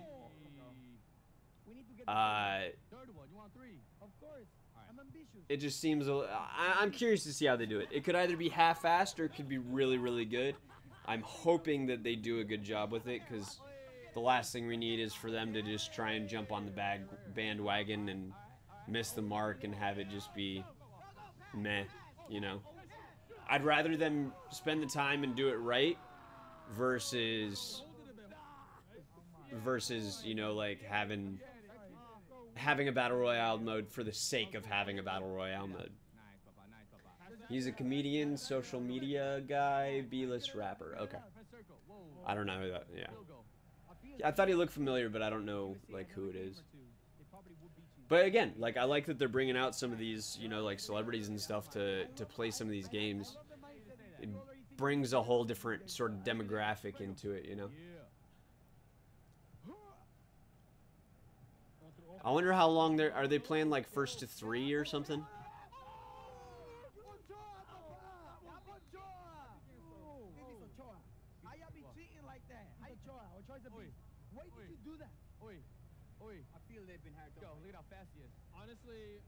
Dude, Lil Yachty's so in it right now. He's just in the zone. I definitely think they deserve a gold. Alright. Right? Castro, are you on Park the Bus? I'm go. He's trying. He's doing what he can. Oi. Chicha. How you know how to do that move? Nah, we ain't playing with pros no more. This is last turn. Oh, so they are playing against pros. I felt bad. You're losing by 2. You feel bad? Nah, you ain't gonna feel bad. Never feel bad for anyone. Now we about to score on you. Watch this. I'm sorry. Come on, Castro. Alright, you want the third one? I do. Boom. Alright, here we go. From here. Like, why are you putting 2 professional players versus 2 rappers? Like, you should be doing 1-1. So that these guys don't just freaking stomp them. They're probably just fooling around and, like, toying with them at this point. Are you going or am I going? You go. Filter it. You got it. Why did you go back? I'm trying. I'm start fouling y'all. Yellow card. What are they doing? Go. Yeah, he's faster. You're faster. Oh, right. Big mistake. He's good at defense, bro. Offside. Offside. Josie out the door. Opa. I knew it. Yellow card. I knew it. Right here. I knew it. Right here. I called it. Okay. Just took him out. Shoot it. Shoot it. I'm gonna light this up. Oh. Light it up. Jacked. That's it, ref. No, we got a couple seconds. Okay, so the presentation's over. Okay, so they were just playing first to 3. That's easier. Okay. You guys adapted to the gameplay, you know, for the first time, you know, picking it up, playing, You just good give us defense. a good effort sticker. What was that? I mean, Let's shake hands. Let's shake hands. Let's shake hands. He was good at defense. Good at defense. Good stuff. We'll probably be taking a look at the highlights coming up on the screen, but I was very impressed. Milo, what did you think about this? Mira. No, do you know what? Fair play to the lads. As you said, you hadn't played before. Right. Got into it, got going. Much better second half. Probably deserved the goal, but they do play a lot of FIFA. So. Are you disappointed with Castro's performance? Yes. He plays FIFA 8 hours a day. You play this for 8 hours a day? He's a streamer. He plays 8 hours a day. 8 hours a day. Say that. Be They paid him to embarrassed. say that. Nothing. All I do for 8 hours a day is live. I don't do nothing for 8 hours a day. Ooh, bruh, come out. I scored a pretty good goal though. That was a good goal, right? Thank you. I Are we appreciate getting it. any? Is Yachty sipping on Starbucks or syrup? I was gonna say if they win, dude. It looks like Starbucks. Coffee or something. Dude, he's such a goofball. So we're gonna take a look at the highlights on the screen. There you guys go. See the recap of the matches, and of course it was a 2-0 victory for Mexico. There you go. Tim Howard had no chance on that play. I don't know who scored. Was that Castro or Wampa? Was that Which one? I did the first one. Wampa scored. First goal. Wampa scored the second. We scored, baby. So there you go. Of course, they had the celebrations. I saw them practicing the celebrations before this, so they were already. That's pretty funny. The celebrations. Good goal. Press ups. Singing the national anthem. We're very prepared. Thank you, Miles. Selfies in the toilet. The whole lot. Push up. Everything. You know that. We're prepared, baby. Selfies in the toilet. You gotta have the proper mindset. You cannot judge us. It's the best lighting in this. No, I can judge you for that. The excitement. That is weird. All right. I guess it's portrait mode. I guess that's how they build up teamwork, right? All right. I'm gonna turn this back up a little bit. So Hopefully they got something interesting going on here. For winning that match. There you go. I think that was a full-time win, so you can see on the screen Mexico celebrating. Viva Mexico! Viva Mexico! America! Vamos! So we're gonna get the next match going. Dude, that guy's handlebar mustache is legit. For participating, for sure. Oh, dang. Match, thank you. Thank you, sir. Good job, guys. Thank you. Thank you. GG, Castro. Thank you, so much. thank you, commentators. Myler, my man. Batch. Always moves Wampa. Hey, when you come back next year, you'll be better. For sure. Are we playing Madden next year? I'll play We can Madden next year. Okay, so we'll swap you so much out, and then we'll get the next competitors in. I'll My. This day forever with you. Are they doing a full what do you think about the tournament? Mexico performance? Always, do you know what? At the end of the day, they've gone in, they've won the game, they're through to the next round, and they can be. Do happy. I need to like hang expected more out from and Castro. watch the really whole did thing too, for as them well. to get He to is- Battlefield? He's a full-time FIFA streamer. He's very good. Is it up on the BF? He disappointed me. Battlefield? He disappointed. We're very disappointed in Castro, Twitch? to be honest. Does with you, anybody but know? We're gonna go into our next match, and it's gonna be England versus Germany, and we have 4 new guests here on the couch. First of all, we've got, I want to say, the second coolest sideman behind Toby. No, I'm just messing. Thanks for that. I'm just messing with Simon, Mini Minter, of course, one of the biggest YouTubers in the FIFA scene and Channel? just in Are they general live? as well. One moment, somebody is playing alternate. No, they're not. You actually do. I was hoping Battlefield So we're would be gonna have, I think streaming you guys are gonna be those the home Battlefield team. content from England's going to EA be the Play, home team but on they are this not. side, and then you guys are going to Sad be face. Germany on that side. Yeah. Right? Okay. So we do have Mini Minter Okay, as so they're well, and legit Castro playing Lee, an of course. entire So how you tournament doing? right now. I feel out of my depth. I think it was don't know how I four. ended up Was it here. 4 Sometimes I teams? just bag things, and this is one of those days. Do you know what? I wouldn't be too worried because Bach a while ago had never played FIFA before, and he did all right. Really? Yeah. Okay, cool. They only lost 2-0. Yeah, it was only 2-0. 4 minutes and a half, though. Since I'm And then on the other side, we do have Luca and Max, just say Max. Max. I Max heard everybody has trouble pronouncing my YouTube name, Krancrafter, because it's a little German, but we go with Max and we're fine. Max and Luca. That's got to be pretty now. crazy to be like, Is Germany going to win you the know, World sort Cup? of a. Sure, I hope so. I mean, I'm sure in their worlds they're relatively well known.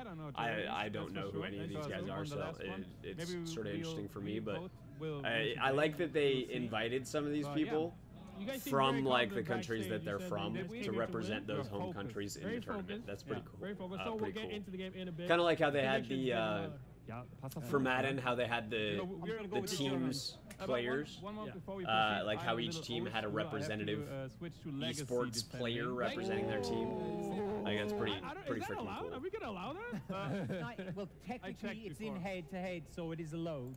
Ultimate Team, it's not allowed. Team though, look how much better their team is. But I mean, why? That's so much, man. 3 games, 4 teams. No, I love Volk. Now we have a reason. Thanks, James. Okay, It's fine. I don't know. I want to sit through here and wait for Battlefield, but I'm not sure how long this is going to be. Come on. I mean, you have the best player in the world, Jesse Lingard. typical Man United fan. Yeah, that's a Man United fan comment. Play the game. You think England have a chance of winning? You know, of course you got a chance of winning. You got a chance. You're there, right? There's a chance. Why are you looking at me like that? I can't see it. I can't see it. I think they're going to prove you wrong. What do you think? I think Germany. You go with Germany. I think because they always say that South American teams don't Party do foul. well in Europe. Okay. What do you guys think? Do we have to hang in here and see if we can find some BF5 footage? Correct. Or do we go live again when they... Germany looks like probably one of the strong favorites, along with Spain. When they get through it. Can we fast forward? Well. Is that okay? Yeah, sure. All right, we're going to kick things off. See who will win between England and Germany. Are you all sorted? Do you know what controllers, yeah? Yeah. Okay. I'm so excited. Okay, let's start. All right. Okay. James, did I miss anything? Did they say whether or not they were going to be doing BF5 footage after that? Well, that's why after the tournament, the FIFA tournament? This morning. Oh, no. What, in our hotel? Unfortunately, we didn't have the PlayStation in our... Come on, we haven't had the ball yet. 0%. Ball possession? Yeah, we're going to leave this going for a moment. Come on, Simon. I'm trying. I'm going to grab something to drink. You're meant to be better at me than me. Come on. I'm meant to be better at you. Okay. I really am. I think that's actually really good. A German tactic to just hold the ball. We're playing German here. Nice. Okay. Oh. I will say, so far, right, left, the gameplay is a lot better than the USA gameplay. Wouldn't you say? Okay. It feels more in than the lively boat. Yeah. But his game is more balanced. Also, you can see that they've played FIFA before. Really? Horrible. I know. They're absolutely... They're speaking in German. Is that allowed? That is allowed. Is that allowed? Is that allowed? There we go. We don't know a secret language. I would say the rules are English when they're communicating. So everybody knows no cheating. So I would say English. It's fine. It's a foul. Oh, thank God. Oh, no. What? Offside. I didn't hear, but I would assume so. Yeah, I hope after the FIFA tournament they do BF5 gameplay. Yeah. I need the sound of the crowd. Sam, custom settings for BF5? Yeah. For us, right? Oh, there we go. I know that we had some complaints with BF1 and you know, some of the custom server settings that we would have preferred to see. For me personally, I think that some of them like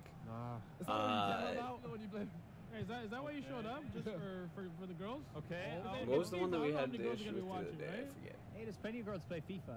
Yeah, actually. There's something that we were like asking for the other day too. You like running, don't you? You need to tell me when to pause. I don't know what to do there. Usually when the English I'm players crossing standing fingers alone, that they'll. no one around them. I don't kind of want to just sit here and not play for like an hour as they do this tournament. But I also really want to see BF5 gameplay. Do you need to explain the offside? So do you know how the offside rule works? So when your player has the ball and their defender's there. Please tell me you know how the offside. Your player is here and he passes. You have to have the goalkeeper and another player in front of the ball, right? 2 players. I don't know. I do know. Okay. Oh no. Home unit. No. Yes! Wow, 1-0 to Germany. This is a big rivalry, you know. Germany v England. It is. Yeah. Bro, what happened there? I don't know. It's very He played very well. Timo Werner scored. It's fine. Oh, let's go to park the bus. Park the bus already? Wow. Wow. Typical German. Oh, no, no. Oh, that was close. That was so close. So if this is realistic, this should go to penalties. And then England loses on penalties. Yes. Is that usually what happens in England and Germany? Oh, no, It has happened quite a few times. Big tournaments. Yeah, But nice. too much about being Irish and all.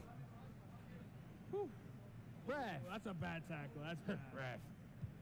Isn't the English football the most bloody with the most fouls and it's the most aggressive? Pretty rough, right? Is it? Half of that is.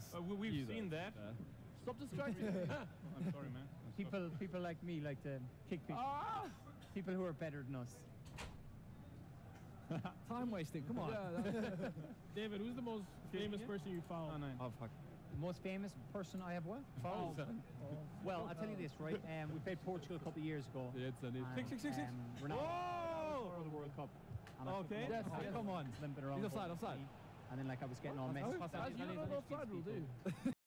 Can't do this. Okay. Good times. Okay. Pass it forward. Excuse me. Mind you, I never won the ball. Tried. Sorry. Oh my goodness. What? See, for me personally, I'm. I don't particularly enjoy FIFA in the first place. I mean, I have fun when I play it, just like playing against friends, but like. A lot of possession here. They are. What the hell? I don't particularly enjoy watching other people play FIFA, so. Feel stronger. Linia? My interest here is limited. Passing it back to the goalkeeper. Sorry, guys. It wasn't my pass. You really want to play the special. Yeah. Wow! What a game! What a game! Excitement everywhere. You can see the Germans have come clearly with a game plan. Just keep the ball, park the bus. We're 1-0 up. Yeah. We're Chelsea. I just wish we had Excuse more me. time. Oh, okay, that's nice. My allergies have been terrible these last couple of days. Is there time wasting? Time wasting not allowed. Okay, no. Just a heads up. Okay. No, nice pass from England right now. Good one. Oh my goodness. See, for me, James, I like. Nice. Good tackle. I enjoy the spectacle of soccer, football, whatever. It's just no control. But like, experiencing it in person and like the atmosphere and the, you know, like all of that, the whole experience is very, very different than like even watching it on TV or playing it in like playing a game. For me personally, I would rather play like a first-person shooter or something like that than a game like FIFA in general. And then on top of that, I don't have a particular interest in soccer. So, you know, a sports game... I would rather play a first-person shooter than a sports game in general. And then, of any sports game... I would probably pick Madden or NHL more out of personal interest than a game like FIFA or that was impressive, right, David? I'm kind of glad they scored again. They've worked the ball. Little combination play, got a cross in. You pulled them all apart. This is very nailed to Germany. But I respect that, like, obviously there's an entire very large community of people that think the opposite. Obviously, they really enjoy FIFA, and probably not as much, you know, the first-person shooters. Would like to see USA v England. They said they were practicing on the air. Different strokes for different folks. Interesting is the word I want to say. Yeah. Pass it. Only sport games I like are Madden or 2K. Okay. You still got 20 minutes left. Yeah, I have a lot of fun playing, you know, Madden against friends and stuff, and FIFA is a lot of fun playing against friends. But that's about as far as my interest goes. Is just, you know, sort of what they're doing right now. You know, just sitting down and having fun playing games with some friends. No, That's why I might be. enjoy it. 70 guys time off. We're a little louder. I wouldn't right? put too much time It's into more concentrated. any sports game in particular. Okay. Outside of that setting. You good? Nice. Oh my god. We haven't had a shot. I don't think we actually have yet. Get through, get through. Okay, that was schön. Oh. There we go. Oh, schade. Goodness gracious, you could hold on to that one. It's the most common thing ever said to a goalkeeper. Just catch the ball. Yeah. Oh. Okay. Oh, he went right path. Nice. Schade. Pass it. Really good. Oh, no. Sorry. Schick unten. Ja, ging. Ja, ich weiß. Kind of makes me want to play. You want to jump in? I see that we just had a couple people tune in. For those of you that need to get caught up, basically he wasn't the big you know stage He's Germany captain. reveals and stuff are now over. They're now doing a FIFA little mini tournament, a little pro celeb FIFA tournament, and then hopefully we'll be getting to some BF5 gameplay. They did show some new footage of BF5 and made an announcement that they will be having a Royale mode in BF5. Don't yet know what that means or entails. Kinda interested to see more. You need to look at yourself. I doubt it'll be showed during EA Play, but I'm thinking that we'll probably see more. I don't know, maybe E3 or later on. The Battle Royale mode, they may that may have just been a tease. They may not even, release more information about that until later on in the summer, or even closer to the release. I think so. Yeah. I don't know. We're just doing a simulation. Yeah, exactly. We're trying to make it realistic, He was the yellow guy during that, which no, definitely not. I feel like that was Casper, right? Yeah. I'm disappointed with myself. I saw them in the gym earlier working out, and I feel like they could have fatigued themselves during that, but they actually came through and there was mental pressure. And I'm very proud of them. It was a lot of fun. Yeah. It was a lot of fun. We're going to take a look at the highlights in a second here. Now, Team Germany, what were your tactics going in? I think park the bus. Just score a goal, go offense. No, then we didn't have any. We didn't say, okay, let's do this and this. We just played the way we always did. A lot of ball possession, obviously, and it worked out gladly. So. Yeah. The production of the whole thing that they have going on here is pretty cool, though. Like the fact that they got the highlights going and everything already. Like that's kind of cool. After the highlights are done, the winners are going to stay. All the player reactions and everything. I appreciate that they try and make it, a real experience, like a spectacle, as it should be. Do we have a match? We'll have a match later tonight. Oh, okay. So you pick Germany, we pick England. Good idea. Nice. So we'll swap you guys out. Thank you for joining us on the Raiders Cup. Commiserations to Team England. Team Germany's going to stay here, and then we're going to get good luck, guys. Mexico back in. Just stop Castro. Stop Castro. Oops, sorry. All right, hopefully one more game, and then we'll have. They're already getting chirped by Team Mexico. Tell me your thoughts on the match. Do you know what? Fair play to Germany. Came in, obviously had some sort of game plan. Nice watch. Kept the ball, and they just ran the clock down. AP. Obviously, Simon and Casper couldn't get into the game, couldn't get a flow, so it was over. And what do you think about the next match, Mexico versus Germany? This is going to be interesting, because obviously Castro plays a lot. Wampa is good as well, so with two different styles, with the skills coming against the possession, it's going to be crucial. Who can get the first goal, I think, to obviously see out the game. Nice, and we have the teams ready, Castro and Wampa versus Luca and Max. left. Are you playing? Oh, okay. So yeah, last game, because this is the winners from the first 2 games. So hopefully after this. We're gonna be home. Mexico's gonna be home. Germany's gonna be Mi casa es tu casa, brother. Exactly, right? I have no idea. That means my house is your house. It's okay, Castro. Yeah, see. Mexico, how confident are you guys feeling going into this? Oh, we're confident. Super confident. Super confident. Super confident. But look at their team, man. high. Germany's big. Germany's real good. Just so you know, Castro, German boys like to play a lot of possession. A lot of possession. It was a park the bus. Park the bus. There was a moment where Sané ran to the corner flag. Look, possession is possession. Score is what matters now. Okay. I can have the ball less time, but if we execute, we win. I do believe Germany, when they scored. I like it.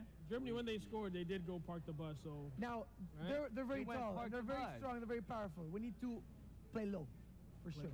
Okay. Sure. Okay, so quick and agile. Like túnel, you know? That's how we call it in Spanish. Túnel. Ole. Ole, papa. Verkühl hier, oder? All right, they're saying their team's up. It looks like Mexico. They're gonna put Chicharito up top. 4-3-3 attack. I mean, look at the lineups though, man. You know what's interesting? Castro's actually playing a different 11 than he did in the game before. What do you mean? You've left a player out there that you had in the free. Already. I meant like no, I have no interest in the game, but like they've got me bought in, and I want to see who wins now. Predictions. Extra time. They're doing a good job. Like, I care nothing about this game, but now I want to see who of these teams wins this game. Point of my career. Good luck, guys. Let's get ready. I like these guys. Ole, ole. They look like soccer players. That's not fair. They look like soccer players. You're red. Wait, we're Germany. No, what? That's awesome. Are we German? I'm yellow. Okay, sorry. That was funny. I'm yellow. I don't have the legacy defending anymore. You're yellow? Legacy defending? Yeah, that's wow, that's allowed? That's allowed. Well, technically, that is no. Legacy defending. What? That was really funny. Bruh. Ultimate team. Bruh. Can I just switch it back to legacy defending? Is that okay? No. Whoa. Vamos. Dale, préndela. Wait. Who shot that? I switched it back, okay? What's going on? Oh, he's putting legacy defending. Change it. Is this allowed? Head-to-head, it's allowed. Head-to-head, it's allowed. Yellow, because he was in the first game. 5 minutes, and there's only excuses. Hey, if you're good enough, you'll win. Where if you're good enough. What happened? Oh, custom controls. Custom controls. Whoa! It is allowed. It's It was odd. It was odd. I'm sorry, guys. Okay, it's okay. I'm lost. Completely lost. He's making the defending easier. He's cheating. That's trying to distract No, me. it's different. It's not. What it essentially making. But I never switched. I'm red, right? I was blue. BF5 gameplay. I know. Blue or red, we're good. I want to see the BF5 gameplay. I had to throw my other headset on because my wireless headset died. Custom settings. For those of you that no, not offside. 1-0. It was in. All right. I turned that down because they were being really loud. So I saw a couple people just tuned in. Just as an FYI, they are finishing this little mini FIFA tournament that they're doing. And then hopefully we will be seeing BF5 gameplay. But these guys, I was cracking up, dude. These guys, I do not care at all about FIFA. And these guys have to be bought in. I want to see who wins this. Because these guys are just cracking me up. Ah, I tied it up.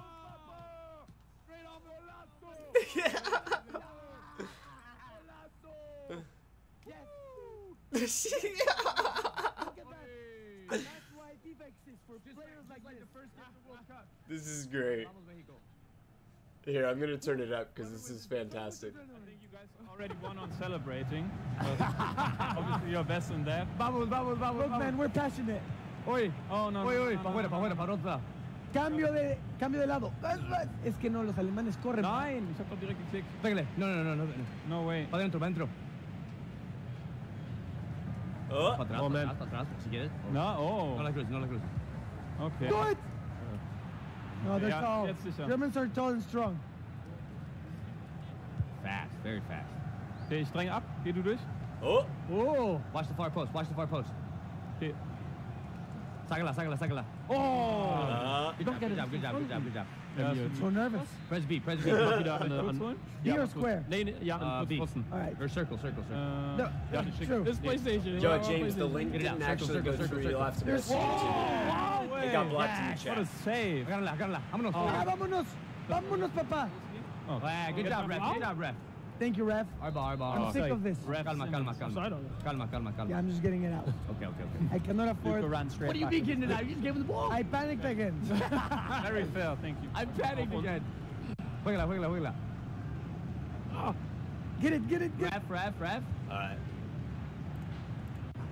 No way. Para atrás. I'm so sorry. Middle. Okay, mach mal Seitenwechsel oder so. These guys are cracking me up, though. Okay. Switch. Whoa.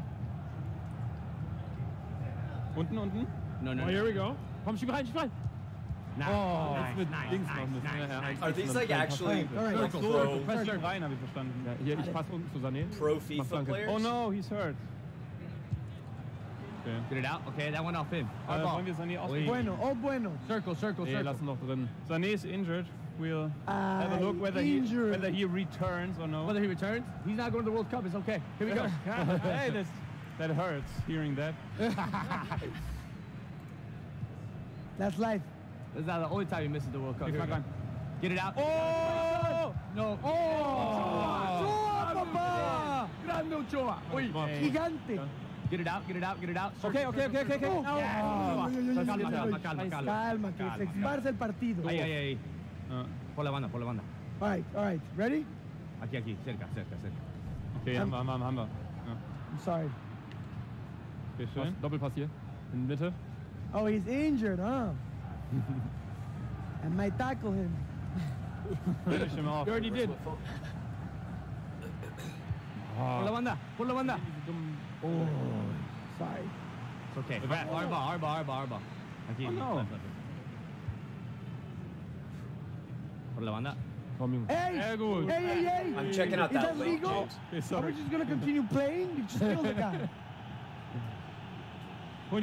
He just killed the guy. Hey, boy! Mano!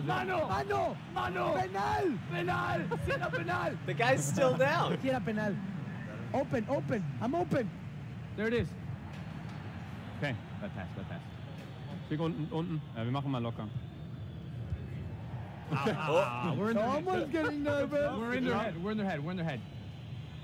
Segúrate aquí. I tricked you. Here we go.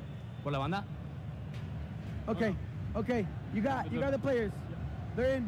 Sehr gut. James, I'm trying to pull up that link right now. Okay. Ref. Ey, was mit dem Goalkeeper? Ist irgendwas gedrückt gehalten, dass der rauskommt? Nee. Okay, good half. Halftime. Wow. David Myler, what do you think about the team so far? Intensive. I think the German team started better. Got ahead. I think Castro adjusted a few things. Juan Pa got going. Thank you. Got a few short passes off and we're able to get back into the game with the low-driven goal. But it's quite evenly balanced. The Germans have had some good chances as All right, we're checking it out, James.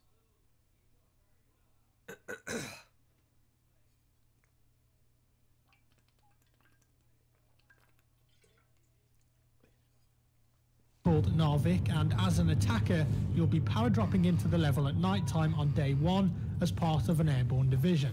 You can choose when to jump out of the plane too, leave it too late and you could end up getting killed by anti-air fire from the defenders who will attempt to stop you at all costs.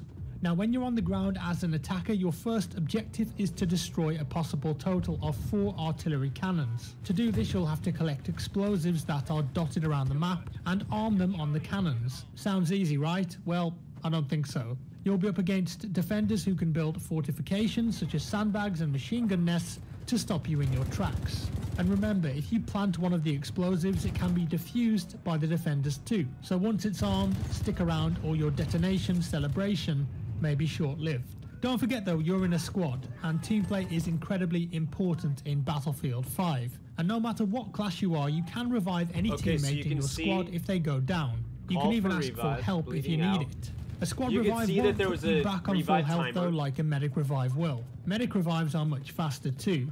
Let's take a look. Okay, and don't forget you can drop health and ammo for your teammates too.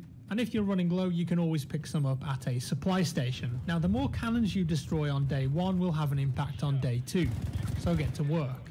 And you can use planes and tanks, of course you can, and other vehicles to help aid your advance. Attack vehicles in this game though have limited ammo now too, and you'll need to resupply if you run out.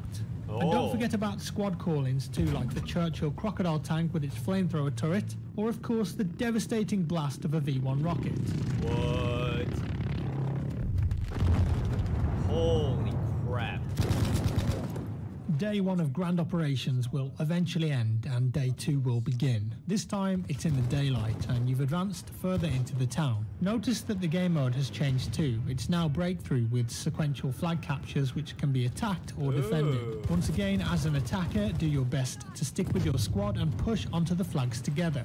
The enemy will attempt to push you back with their own heavy tanks, but you'll have equipment like rocket launchers and explosives to take them out.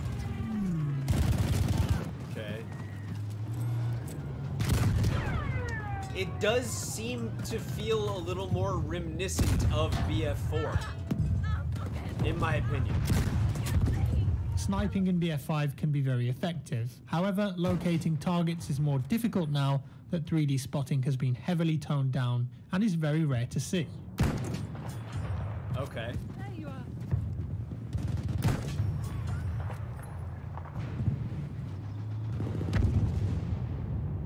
That's a land creeper! Tank coming! Spotting you can contextually ping a location on the level though to inform your squad mates of your intention or of a specific threat. Archie's gonna hate me. Squad spamming the spot. And what about those new movement mechanics that we heard about? Let's take a quick look. You can now dive in multiple directions, even onto your back, stay there and shoot from that position too. Yeah. Very cool. How about throwing back grenades? Yep, it's possible now. And also shooting them in the air. Paul? As an attacker, you'll have to keep pushing through every sector until you take them all or your tickets expire. In this build of the game, there are only 2 days. However, in the final build of the game, there will be a possible 4 days in Grand Operations. If there is no clear victor on day 3, it will go to day 4, which is Final Stand, where players on both teams will spawn with 1 life only and very limited resources. Grand Operations is the epic new game mode of BF5. Multiple objectives over different days. I can definitely see this one being a fan favourite. And that's all for today, guys. I hope you enjoyed this video. If you did, leave me a like. If you didn't, a dislike. Let me know your thoughts down in the comments below. Obviously, this is the first time we're seeing BF5 gameplay footage, so I hope you guys have enjoyed this early content.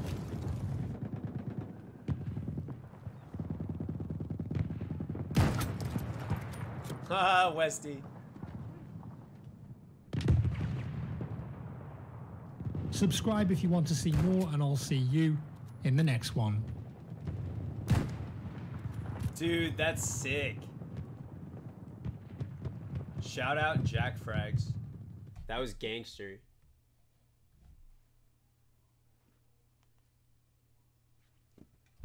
Every year, the video game industry looks forward to E3 because it's the first time in the year that we get to see not only all of the new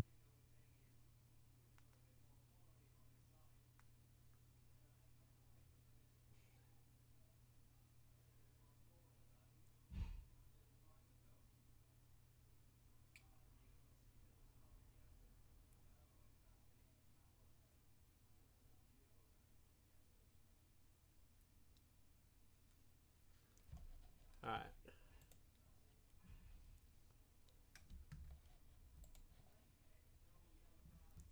That was pretty cool, dude. Thank you for sending me that.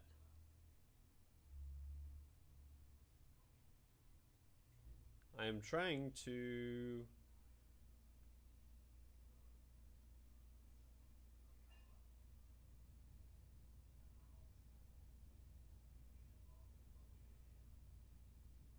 There we go.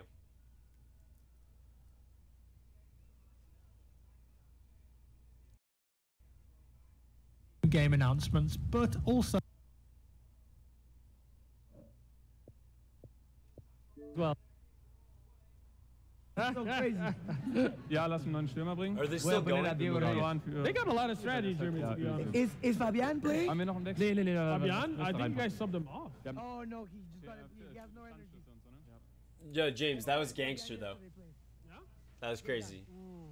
Good luck, guys. Good luck. Now it's going down. I almost want to watch that again. I'm gonna go back and watch that again. Oh my god, I saw the end. 9!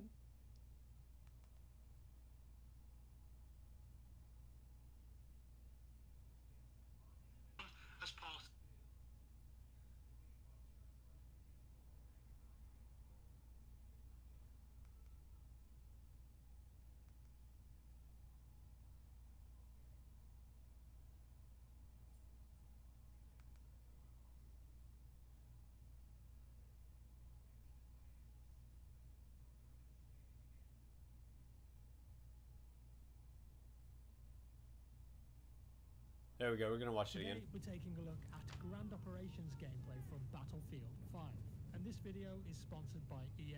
So what is Grand Operations then? Well, it's a 64-player game mode that sees both teams fight through several days to achieve a final goal. This map is called Narvik, and as an attacker, you'll be power dropping into the level at night time on day 1 as part of an airborne division. You can choose when to jump out of the plane too, leave it too late, and you could end up getting killed by anti-air fire from the defenders who will attempt to stop you at all costs. Now when you're on the ground as an attacker, your first objective is to destroy a possible total of 4 artillery cannons. To do this, you'll have to collect explosives that are dotted around the map and arm them on the cannons. Sounds easy, right? Well, I don't think so. Okay, so here we see that he's got... is it like building material that it's doing, and it's like counting down for how long it takes to build, maybe? You'll be up against defenders who can build 40. Because it went like it was weird. It went from like 7, 9, 20, 29 something, and then fortification built plus. That's got to be experience up top. Fortification built 20 XP. I would imagine. Fortifications such as sandbags and machine gun nests to stop you in your tracks. And remember, if you plant one of the explosives, it can be defused by the defenders too. So once it's armed, stick around, or your detonation celebration may be short-lived. Don't forget though, you're in a squad, and team play is incredibly important in Battlefield 5.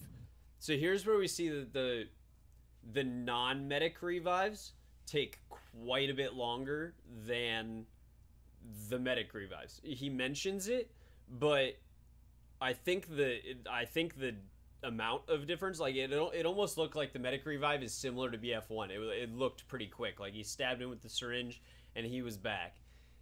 This one looks like it may take a significant amount of time for a non-medic revive, but that might be an interesting, like pro-con way your opportunity cost there, because essentially anyone and everyone could be revived at any point depending on where they're killed. If you get a squad wipe, you could essentially revive your entire team depending on the game mode. That's pretty interesting. Let's see. And no matter what class you are, you can revive any teammate in your squad if they go down.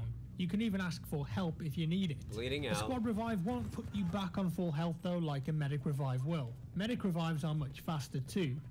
Okay, so that's another thing. Squad revives or non-medic revives take a significant amount of time more and don't bring you back to full health versus a medic revive that brings you back to full. That's pretty huge. So medic class still OP. Let's take a look. And don't forget, you can drop health and ammo for your teammates too. And if you're running low, you can always pick some up at a supply station. Now, the more cannons you destroy on day 1 will have an impact on day 2. Instead of ammo so get to work. And you can use planes and tanks. Of course you can. Of course and other vehicles to help aid your advance. Attack vehicles in this game though have limited ammo now too, and you'll need to resupply if you run out. So and if you do you have to resupply too, like at the Churchill crocodile tank with its flamethrower turret, or of course the devastating blast of a V1 rocket? I wonder if your tanks have limited ammo, if they have to go to the supplies to get ammo every time they run out, or if they can be resupplied by players. Day 2 will begin. This time it's in the daylight and you've advanced further into the town. Notice that the game mode has changed too. It's now breakthrough with sequential flag captures which can be attacked or defended. So you can see there was ammo dropped on the floor by the squad and push onto the flags together. The enemy will attempt to push you back with their own heavy tanks, but you'll have equipment like rocket launchers and explosives to take them out. Is that a behemoth we just saw? Hold on. Is that a behemoth or something on like the far side push of onto the flags together. The enemy will watch when he looks out over the ocean. Heavy tanks, but you'll have equipment like rocket launchers or is that just like cosmetic? Oh, so that's alpha right there. I thought it was showing the boat as alpha. I thought that would have been really cool if they brought like behemoths back into it, but we'll see. My mistake.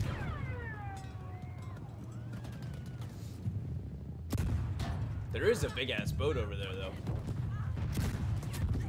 Sniping in BF5 can be very effective. However, so not only like the amount of destruction that it looks like the tanks are able to do to buildings looks pretty ridiculous. So the fact that they upped the destruction factor, but then you also have the ability to fortify, I think that's how they get it to at least seem a little more realistic or more balanced at least. Because, like, if you want it to be quote-unquote more realistic, you got to make everything destructible, right? Like, or just darn about near everything. But then that, you know, we see it in BF1 all the time. You end up with, like, a behemoth that destroys half the map, and then there's no map left to, you know, hide behind. And I think that's a really interesting balancing component, but, like, I'm curious to see how it affects gameplay. Because if you have like limited resources, limited materials, and like it's pretty strategic if and when they are placed, I think it could be beneficial, or you know, strategic. But I think we'll have to see how it plays out. I think their biggest tool will be how much and how many resources are around the map to be able to fortify, because if people just start spam building everything, it's going to be annoying. So I hope they do a good job with it. Here, I'm going to get it back to it. Play.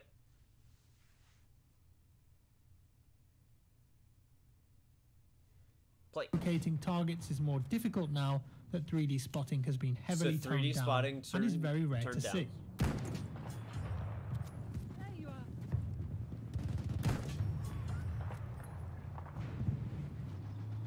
Is that no sweet spot mechanic?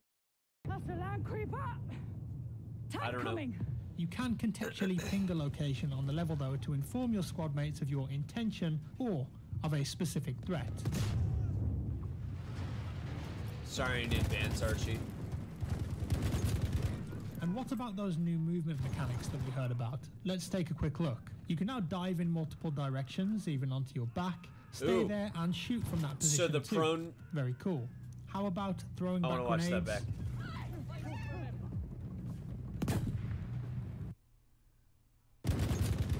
And what about those new movement mechanics that we heard about? Let's take a quick look. You can now dive in multiple directions, even onto your back, stay there and shoot from that position too. Very cool. How about throwing back grenades? So the hip fire actually was more accurate and also from the shooting reverse them in the air. position. Paul, that's cool. As an attacker, you'll have to keep pushing through every sector until you take them all or your tickets expire. In this build of the game, there are only 2 days. However, in the final build of the game, there will be a possible 4 days in Grand Operations. If there is no clear victor on day 3, it will go to day 4, which is final stand, where players on both teams will spawn with 1 life only and very limited resources. Grand Operations is the epic new game mode of BF5. Multiple objectives over different days. I like that a lot. I can definitely see this one being a fan favorite. And that's all for today, guys. I hope you enjoyed this video. That tank looks If you did, leave me a like. If you didn't, a dislike. Let me know your thoughts down in the comments below. Obviously, this is the first time we're seeing BF5 gameplay footage, so I hope you guys have enjoyed this early content.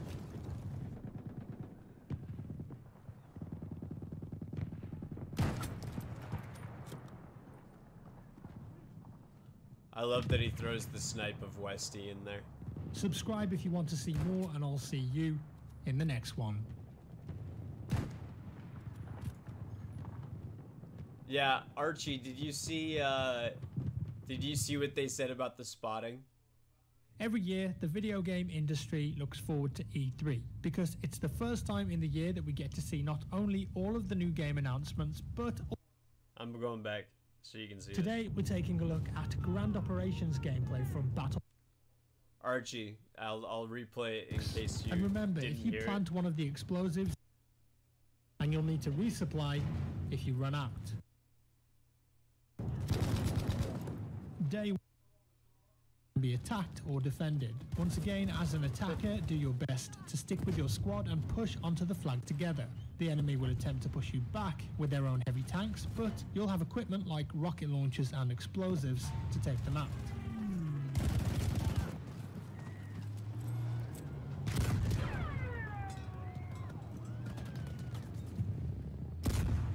Archie, I'm not sure that the time to kill seems Sniping much in BF5 can be very effective. However, locating targets is more difficult now. Here's, that 3D spotting did they has get been rid heavily of toned down sweet and spotting? is very rare to see.